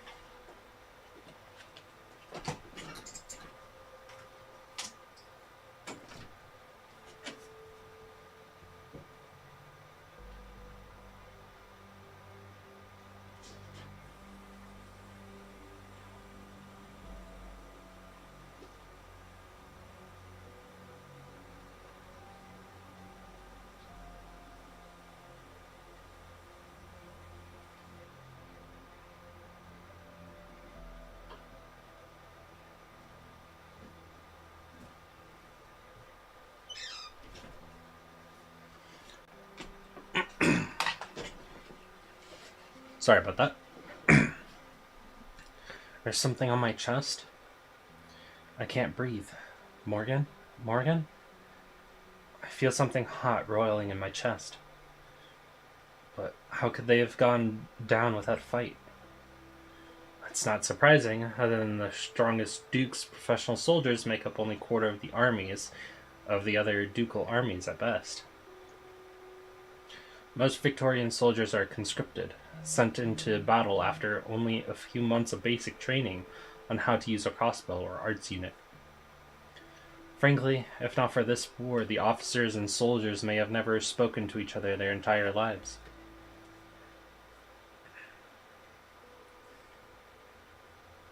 Vina wouldn't like to hear it. I hate this. How could you trust your back to someone whom you don't trust? Why does nobody hear me? I feel the taste of iron in my mouth, something boiling, rushing up my throat. Mother never answered my questions. She said I would find the answers someday.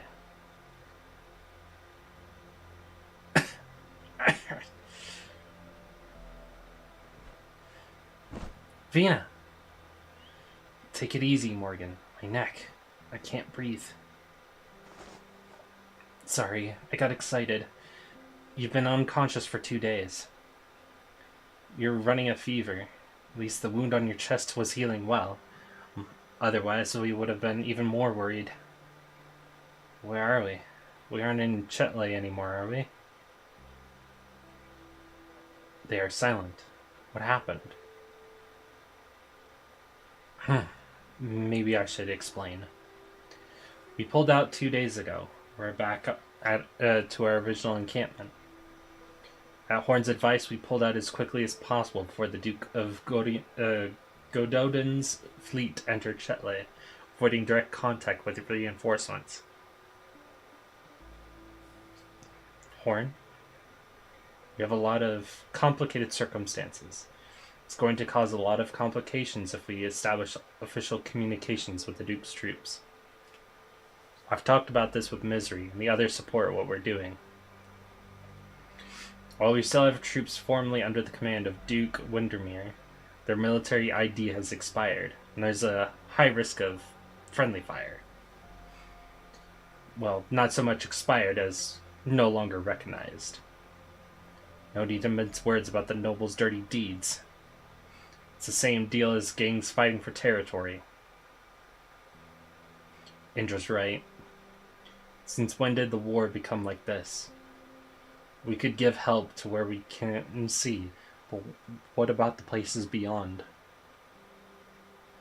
What's the situation? Some have chosen to join Duke Gododin's forces and continue the fight. Gododin's officers didn't say anything about the infected. The majority have chosen to stay with us, however. They trust us. Or should I say, they trust you. We won. Morale is really high right now. They're even joking about the old conflicts now. We did it. Your plan worked. We made it. It's very possible that no one will ever know the sacrifices we made. It's just one small victory in a greater war. I look at Delphine's tired face. A great burden has weighed upon her heart ever since she was left behind by the battleships. But now, I see a rare smile on her face. And I see it too. Very subtle, but I see it. But we saved Chetle, Vena. Yes, we did. My brain tells me that I should be relieved or happy. But I can't do it. I'm afraid to know how many stayed behind in that building, never to leave it. Everything that happened there seems like a dream. Is this what victory feels like? It's so weighty. Would things have gotten so bad if everyone was fully committed to fighting for Victoria from the very beginning? No, they all firmly believe that they are fighting for Victoria. It's the other way around. Things have already spiraled out of control. Therefore, we're fighting for ourselves now. Siege. One of the survivors from Chetle has brought us a surprise. His family collected Gaulish artifacts, and his father once picked up a little Victorian object from Lingon's former route. It wasn't anything valuable, so it has been sitting in a warehouse for a long time. He gave it to us before he left as a gift of gratitude, and Horn recognized it immediately. Here. This is an IFF beacon used in IFVs. It emits a signal that allows Victorian armies to identify the bearer's affiliation. It contains a military identification code? Yes. This black box belonged to the Victorian army. I'm familiar with the symbol on it. But I thought that the unit that it once belonged to no longer exists, lost in the ruins of Gaul. The Exemplars. A unit of legend, predecessor to Tempest Platoon. This thing took a long journey back to Victoria. Back to us. The Exemplars. The present dukes may not recognize this ancient unit. At best, it might prevent direct artillery strikes. But the more important thing is, the mission of the unit was inscribed inside the box. The Exemplars. We make miracles.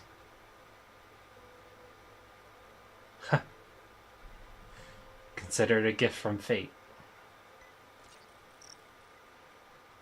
What's this? The beacon that Lieutenant Scherer left us picked up a signal. Scherer?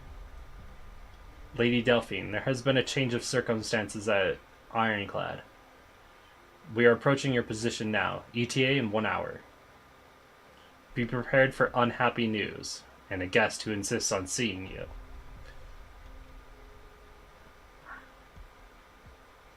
Your wounds. What a shoddy work of first aid. It may look like the wounds have closed, but the inflammation wasn't effectively treated, which explains the fever. With serious wounds like these, it's important that they're treated by a doctor and all vital signs monitored, reducing the chance of lingering alter effects. You're fortunate that it was a piece of metal, not original crystal. When you're dealing with Sarkaz witchcraft devices, even the slightest touch could be infectious. Even if it wasn't directly caused by Originium, there was a high risk of infection given the circumstances. It's incredible that your blood Originium levels still remain at normal levels. You really should thank your lucky stars. Well, it was a chaotic situation, Lieutenant. At least I'm alive. It pays to have a strong constitution. Fine. Lady Delphine has explained what happened. It was a battle worthy of study in the war colleges.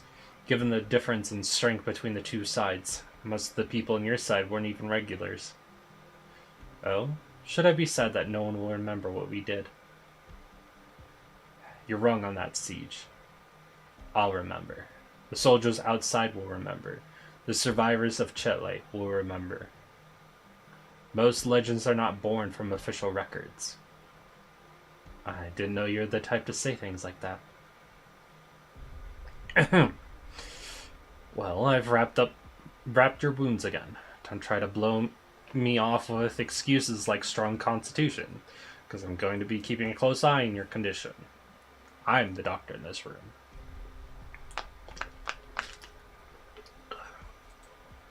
I'll be checking on your friends too, and the injured soldiers and civilians. Thanks, Lieutenant. Also, I suggest you check on that guest. I'm not sure if Lady Delphine is ready to handle her on her own.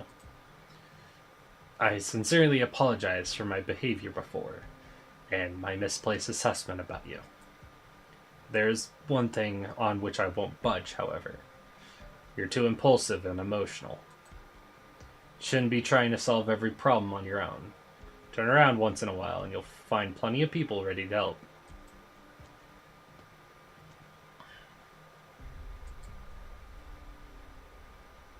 He makes a good point. Oh dear. Take it easy, Aunt Mining. Sarkaz were everywhere on their way here. I thought I was gonna die. Thank goodness that Lieutenant Shearer was tracking Ironclad, which was how he got there in time to save my life. He's a decent man but lacks flexibility. Those men could never allow him to board the ship.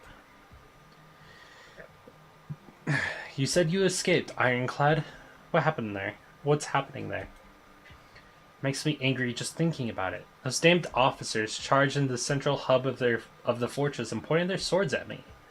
Marquis von Ter must be behind this. Found an opportunity to change into inconspicuous clothes and escape. The fortress elevator almost ripped my dress. Sounds like you really were lucky. I thought I was just coming along with your mother to see how things were going on the front lines and to take you home. What's the worst that could happen? Safe inside a nomadic fortress. Who would have thought? The old Dukes of Windermere would be proud of Mother. You're right. But you're the Duke of Windermere now, Delphine. Auntie, you're hurting me. What's that look on your face? The general staff are eager to go back because they believe the Duke's death was caused by a Lithanian plot. You want to laugh, don't you? But they have evidence. Lithanian may not be in league with the Sarkaz, but they undoubtedly caused the situation. What? Lithanian? The staff are cautious about accusing Lithanian nobles directly, but they have set their sights on the rebellions going on in provinces.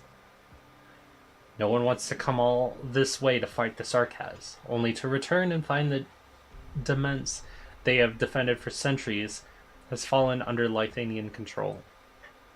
You're her daughter, Delphine. Your duty will come soon. Now let me rest, and then we'll leave this place. Leave? To where? You should not be with these peasants. Watch your words. Don't call them peasants.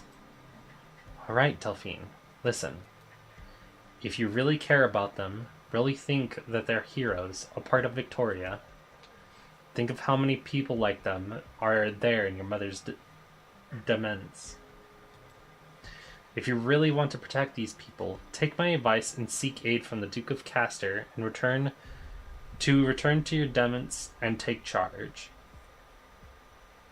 Perhaps you will have to become a Castor vassal, but you'll be able to fulfill your duty. What are you balking at? Did you fall in love with them just because they fought alongside you? You stopped loving your own subjects? Accept it, Delphine. You and your mother have suffered enough. Accept Duke Castor's proposal, and at least Windermere will be spared from devastation. Why do you hesitate? Do you really want to be a vagabond forever, leaving your family, your bloodline, and your duty behind? I understand. I'm Mother's daughter. You're right. I have a responsibility, not just to my friends, but to the subjects of Windermere as well. But why did the sword guards leave me behind when I still had such a duty? Move to bed, will likely fall asleep soon. No worries. Glad you were here. If this was a duty glorious beyond all doubt, why do you come to me in such a condition? You're right. If Windermere has fallen under the cloud of conspiracy, then I feel both the obligation and desire to do something about it. Arknights ASMR.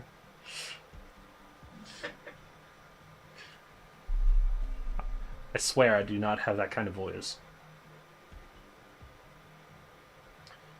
But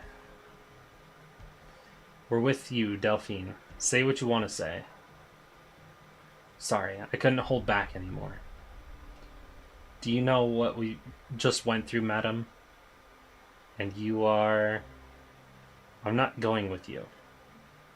You have a duty. I'm my mother's daughter, comrade to these warriors and nothing else. Even if I once was, I don't believe it anymore. I stood here for them so that their lives would no longer be the playthings of people like you, and I'm not going anywhere until I've bled my last. Leave. I hope the Sarkaz don't take you.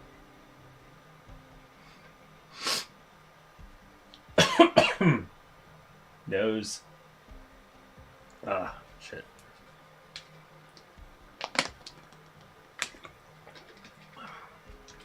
The Viscount's face is a spectacle of color, but Delphine gives her no further chance to speak. She leaves with her head bowed in the direction of Lieutenant Shearer. Delphine's expression is calmer than I thought it would be. What she said, what she went through. It made me think of an old friend. Delphine did not make the same mistake. Tragedy will not strike again. But what was the price? The death of a loved one, a swift betrayal. Apparently, I was rather concerned how Delphine would react to these things. Delphine smiles at me. It seems she has settled down. I'm fine. Let's go.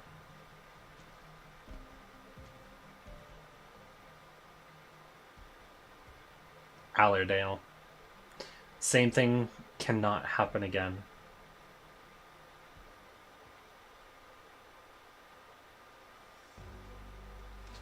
Head west once you leave camp. If you're lucky enough, you should be able to reach the kind Duke of Castor. Do you think you can survive without the Duke's protection? We can, and we will. Alright, I'm going to Duke Caster. I'll take a leisurely pace. This is your last chance. Come with me and we'll all live. I won't stop you. But the work of Delphine and her mother... No, I'm not the one who's wrong. You're naive, stupid, foolishly believing that you're right. So be it.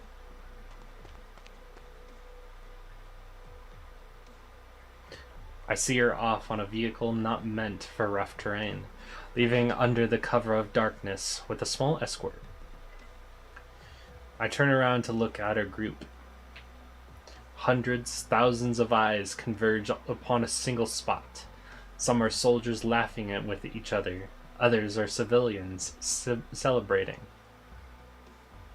The camp falls silent. They are waiting for an answer. Mine. You heard her. It was undoubtedly an attractive proposal for many people. We survived the worst of times together, Vina. But what now? What happens when the morale and spirit that burns so brightly now is worn away by hardship and suffering? Who will tell them where to go? I do not answer. Not yet. He's here. A creature with golden mane walks amongst the crowd. He looks at me. I wanted to see the answer in his eyes, hear a word of advice in these fleeting moments. But he gives no answers. All he does is look at me, waiting for me to find the answer. Yes, perhaps he is not even there.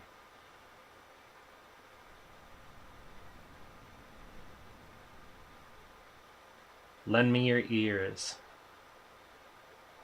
If any among you still have faith in the proud dukes that are the faces of our Victoria, you should go with that woman now. No one would fault your decision. The crowd rustles, but no one leaves. None among you? Is it not our instinct to seek protection from the powerful? It's nothing to be ashamed of. I would very much like to. Oh, how I wish that this sorry sword I carried had the power to protect my friends, such that none among them would die. She would very much like to. How many times has she cried when no one was watching, wishing that someone could have saved her mother's life? You would very much like to. Don't look away. I know you would. The Sarkaz wouldn't have butchered your brother so badly you couldn't even identify his corpse if the troops that were supposed to escort you didn't flee. But none among you have left. You know that those nobles don't care about you in the slightest. But do you really need to seek the strength and protection of another? It's always been like that for us. We keep worshipping people, and things that never really gave us anything become their willing slaves. Massacre, infection, besiegement. We survived all that on our own strength. We all want to go home. We all want this rotten war to end, but we can't win by hiding. The fastest way is to give those warmongering bastards hiding in Londinium the old 1-2 in the face. If the Dukes won't do it, we will. If no one will take us home, we'll walk home ourselves. A gift fell into our laps. A unit ID that the Dukes left behind in Gaul. It was called the Exemplars. They were elites, the will of the nation with long list of accolades.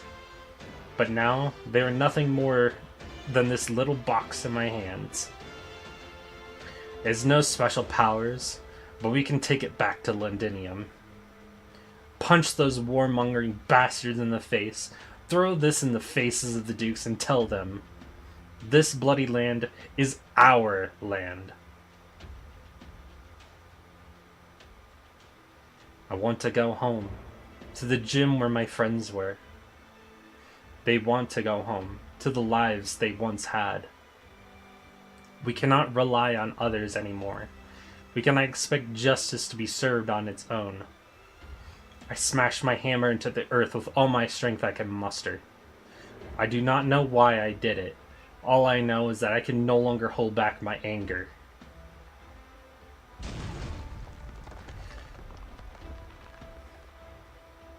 The hammer silences all other sounds. The Exemplars. It's the Glasgow gang that first breaks the silence. The Exemplars. Then they are joined by Delphine. The Exemplars. Until everyone joins in. The Exemplars, the Exemplars, the Exemplars.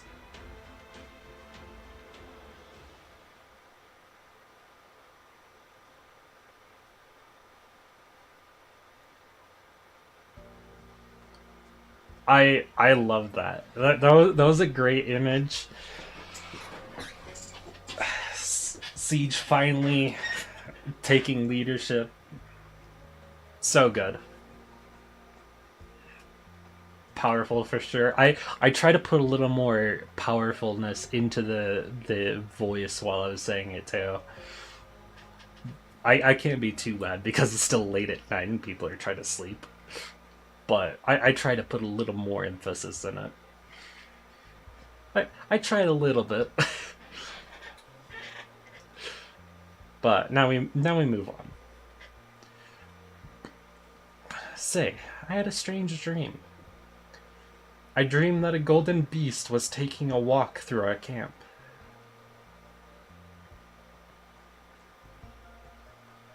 Good omen, perhaps? Let's hope it all goes smoothly.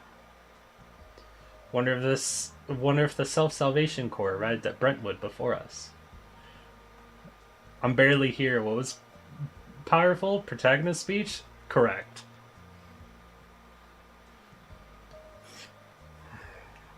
We'll have even more hands once we join up with them. Who would have thought a few days ago that we would have our own army?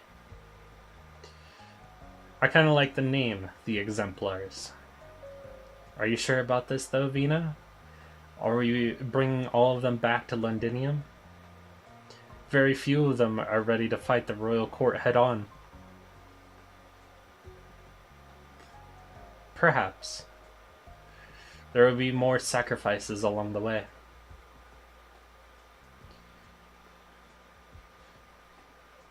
I'll protect them. Or maybe there will come a day when they don't need anyone's protection anymore. Great image. The Glasgow gang got a good image there. Last one of the day, by the way. Last one. Last one. Last one. I'm hoping it's just animation, but I'm pretty sure it's not.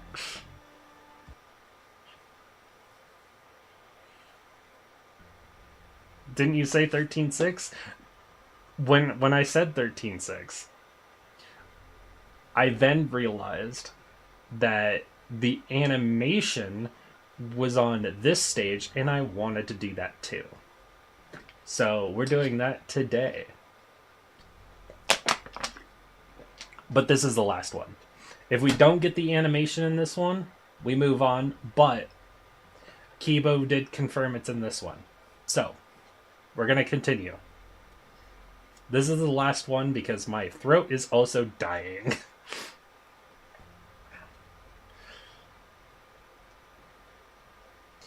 How absurd is it that we're chasing illusion on this battlefield full of bones, blood, smoke, and mud?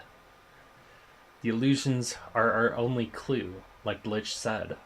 The drifting fragments of history are the tracks it left behind.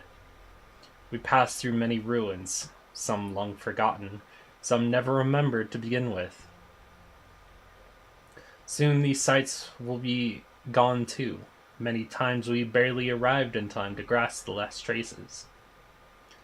We found 17 vampire war art circles. There are maybe dozens more, maybe even hundreds more of them on this battlefield. They all appeared within the past week. Scary level of efficiency. We found troop tracks on 2 of them, but the marks indicated that the troops were only on maintenance or patrol missions. I doubt that there's much point to destroying the art circles. They could easily replace them with new ones. It's only that much more important to take control of that thing, whatever it is.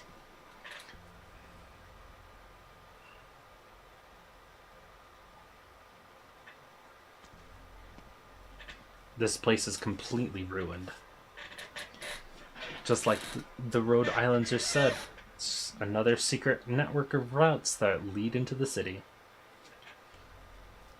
Through these hubs, Teresa's has shipped huge amounts of steel, crystal units, and witchcraft devices into Londinium, enough to repair the shard that complete that airship.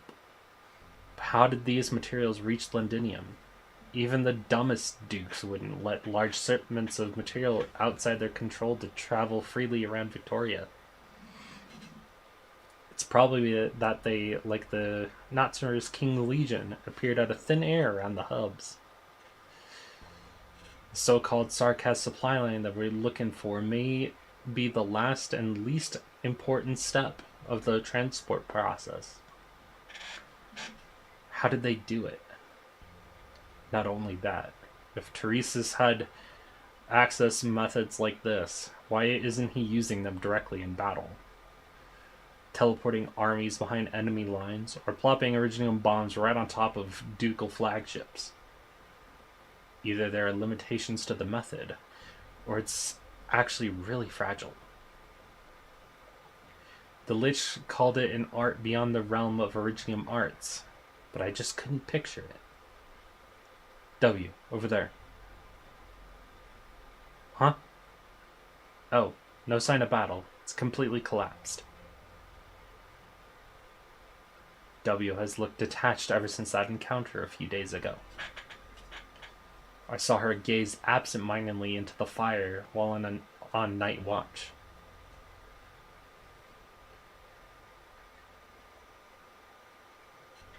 Is 1 a.m. where you are? Bid you a good night? No worries. Have a good night. It is 2 a.m. for me. So, about the time when I start heading to bed.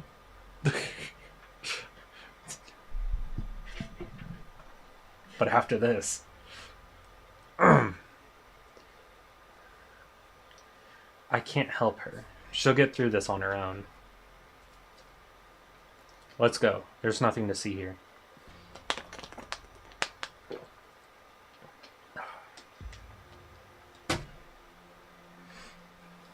I look at the map in my hand, scattered dots marking the locations of the vampire art circles. I added a few, including the logistics hub just now, and the King's Legion camp. Something had been placed there using the same methods. There must be something linking them.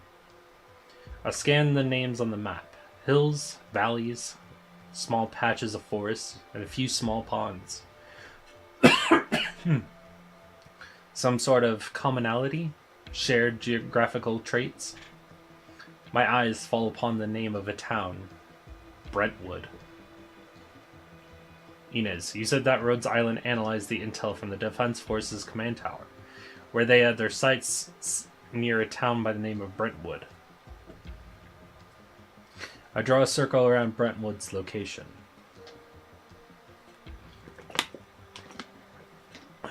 Closure came up with the analysis. I am really on the edge of my throat here. My throat's on the edge of dying. That's okay. I can push through. Don't worry.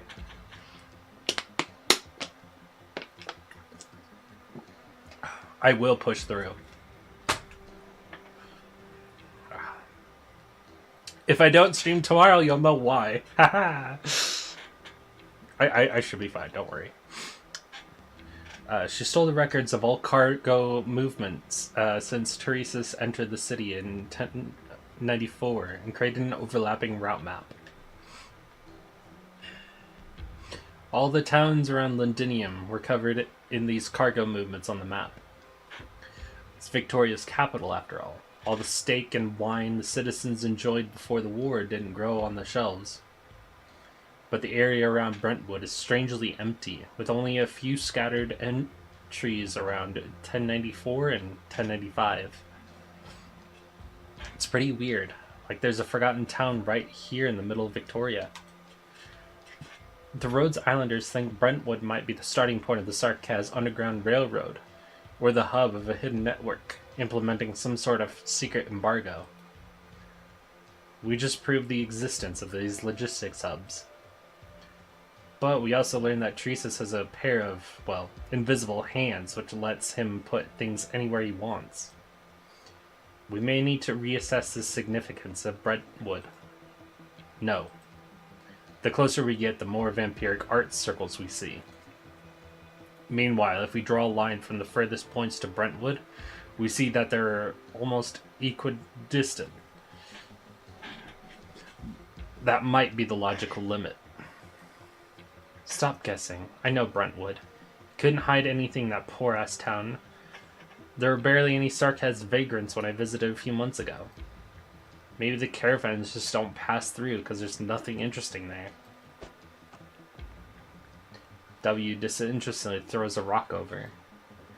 She's in a bad mood, alright. She would normally have thrown a grenade pin. The rock rolls on the map and falls right where I'm looking. I'm about to move it out of the way. There's a patch of hills not far behind Brentwood. The rock fell right in the middle of the icons representing hills. Let's go. It's not like we have any better leads. Maybe coincidence has something in mind. Start there.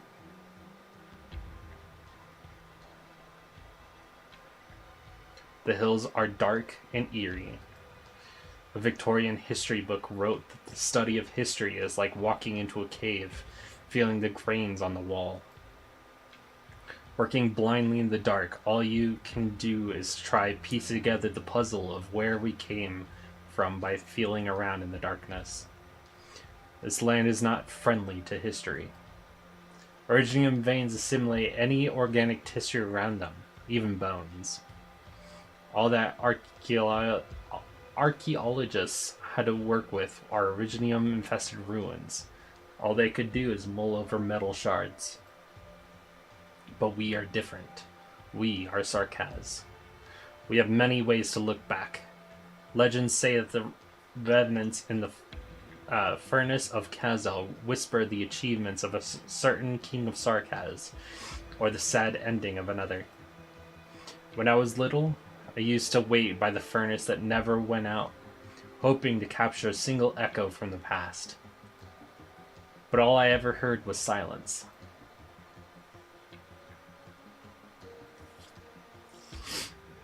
You might actually be right. Something unusual about the shadows here.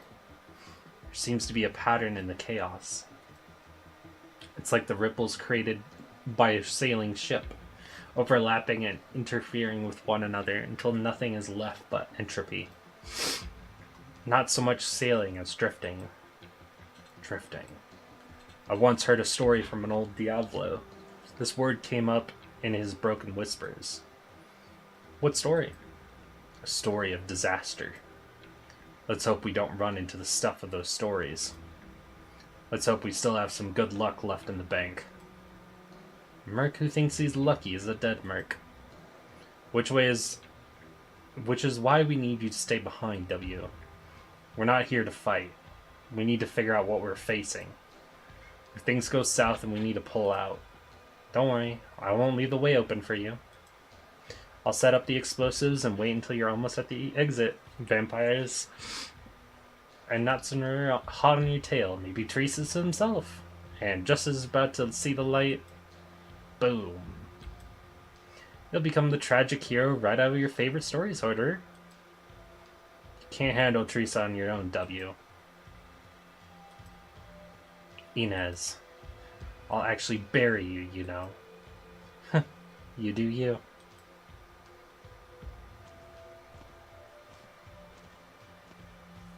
She really will blow the hills apart, though. We both know she's crazy. No need to provide her with Teresa's name. It's just pathetic. The act she's putting on. I'd rather she knew what she wanted. You've been in the city for so long. If she wanted to know the truth, she could have just asked you. Did she ever ask if Teresa was real? What? She never asked me either. She's never grown up. She could do one of two things. Grovel at Teresa's feet and beg for forgiveness, or plan to kill her. But what is this that she's doing? Trying to prove that she's all great and powerful? Or is she trying to convince herself that nothing ever happened? That all she needs to do is kill people and plant mines like she always has and all pass? It would have been fine if she could actually stop thinking about it. But right now, she's like a little girl standing on the ice. She takes a few steps forward, then a few steps back, looking around the same place, sinking into pointless sentimentality. I have no idea. Give me a break.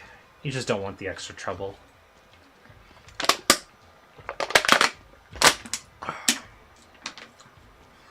I didn't know you care so much about her. I care about me. I don't want to die because of her. In all seriousness, Inez, have you ever thought about going back to Kazdel? What? Am I in the way of your great plan? No. It just occurred to me that W and I have a reason to stay in this war. But what about you? I've got my reason too. Here we are.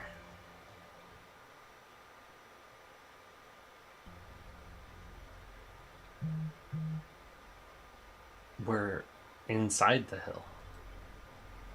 They hollowed out the whole thing? Well, that's gonna make things easier for Abu's demolition plan. Look at the size of these tracks. And the loading mechanism.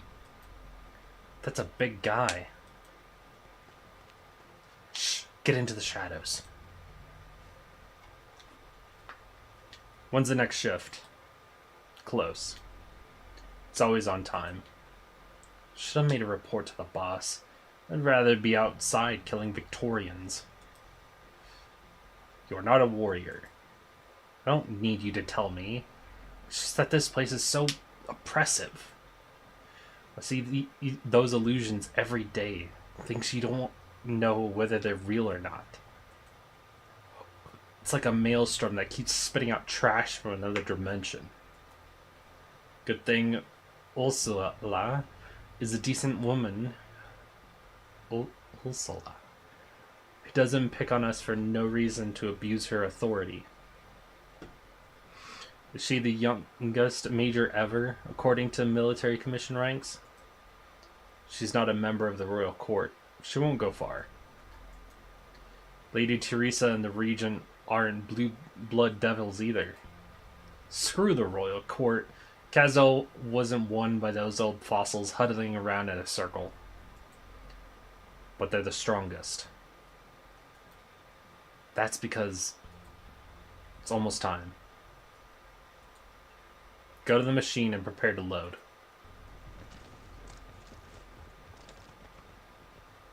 Did you hear the name they said? Ursula. Could it be? It's not necessarily the one we're thinking of. Zarkaz's names are often code names, or taken from legends. Ursula the Time Stealer. Ursula of the Lock and Key. It's a Zarkaz legend about the Faramut. Anyone could have drawn from it. Wait, Ursula the Time Stealer? What's the origin of your name, Hoarder? Don't have one. Huh.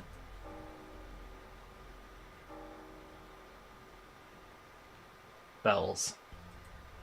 Wait, over there. What's that?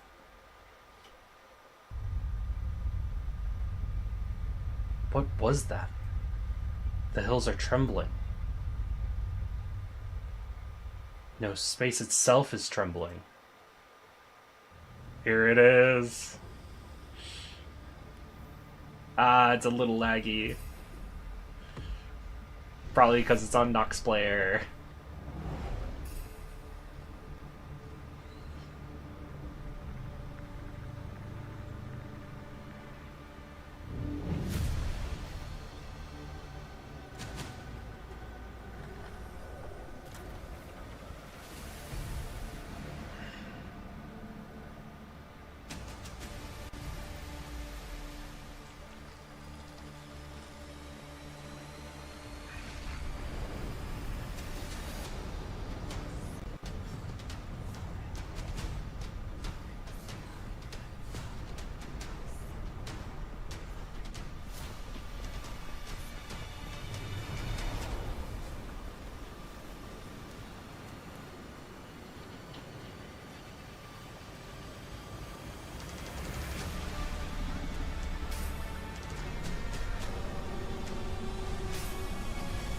Dude, that is imposing as fuck.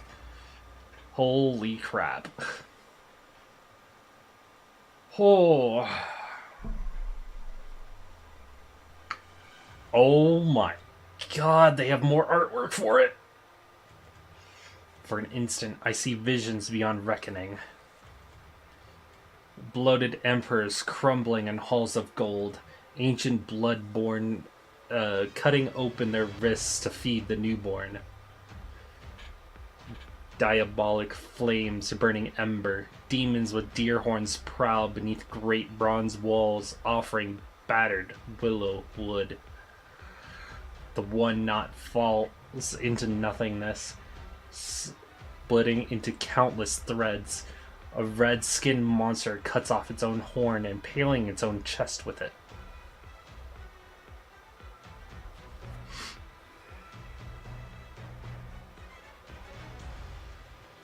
Broken shards become whole again. I see a faraway city. Calm, peaceful, not yet wheeled, not yet drowned in hatred. Its beauty is absurd and out of place, even in a dream.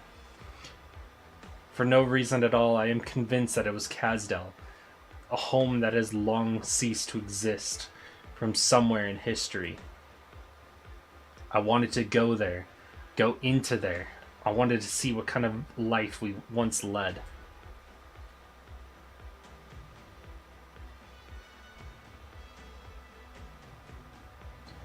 I lift my foot, but put it down in the same place again.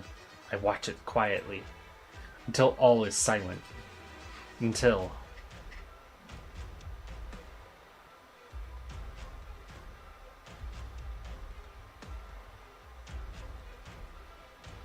a pathetic creature that is naught but bleached bones moves slowly. Nerve strands reach out and grab the massive containers. It still roams this place. It is not dead yet.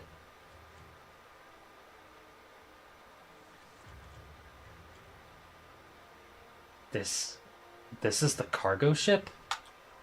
It's so big. How did Teresa's... It's really... Ursula, the Time Stealer.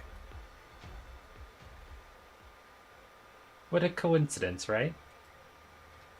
The legend of Ursula tells of Kasdel being attacked by a firmament that could slow the time of all things and peer into the past through the fog. Through so many pasts the hero Ursula journeyed, rescuing their kin lost in the mirage of time. Who knew that I, who took the name by happenstance, would one day witness the legend with my own eyes?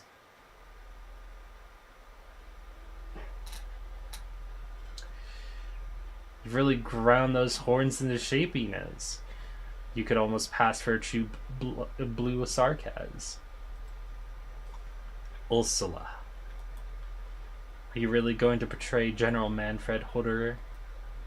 I knew you wouldn't kill Inez when I first heard the rumors, but the confidential nature of my work precluded a personal visit to Londinium to see you. Aren't you supposed to be the handpicked successor to the Scar Market? Sounds like you're already the bone driver here. Are you playing a hero of legend? Is playing a hero of legend worth such loyalty and commitment?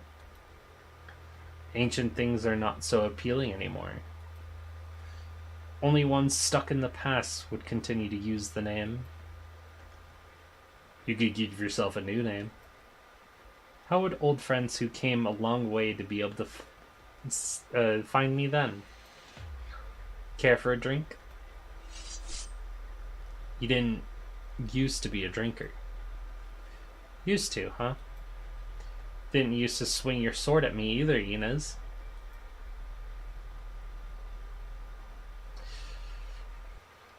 Woo!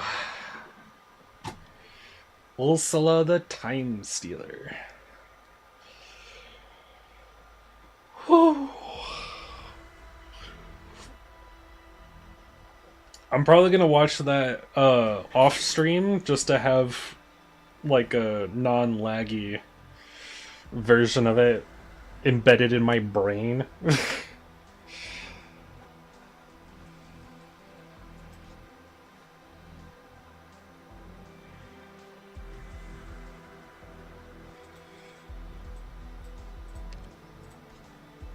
Oh yeah, look at that. I'm looking at maps now. Yeah, it went from normal maps to very mechanical structure area.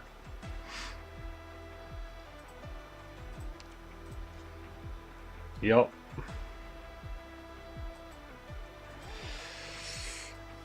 So we have how much left to go? Nothing there. So next time will be 13-8 after, because it only has an after. And then we have 13-9, which is going to take a lot out of me, because that's going to be a big one. 13-10 after. We also have 13-11 before. There was not a lot.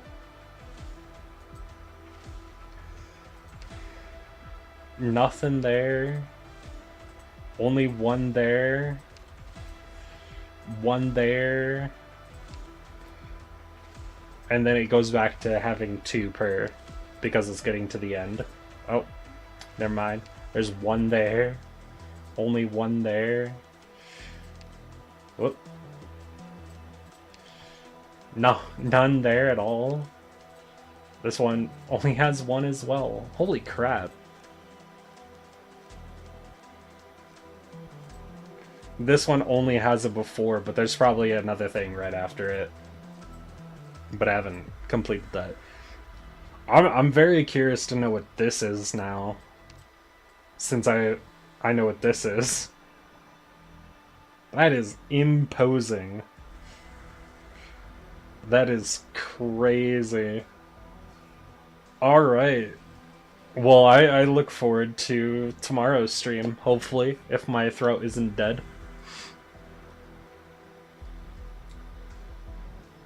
So what we're going to do is find someone to raid. As for everyone who is still here, thank you for coming. And I hope to see you guys next time.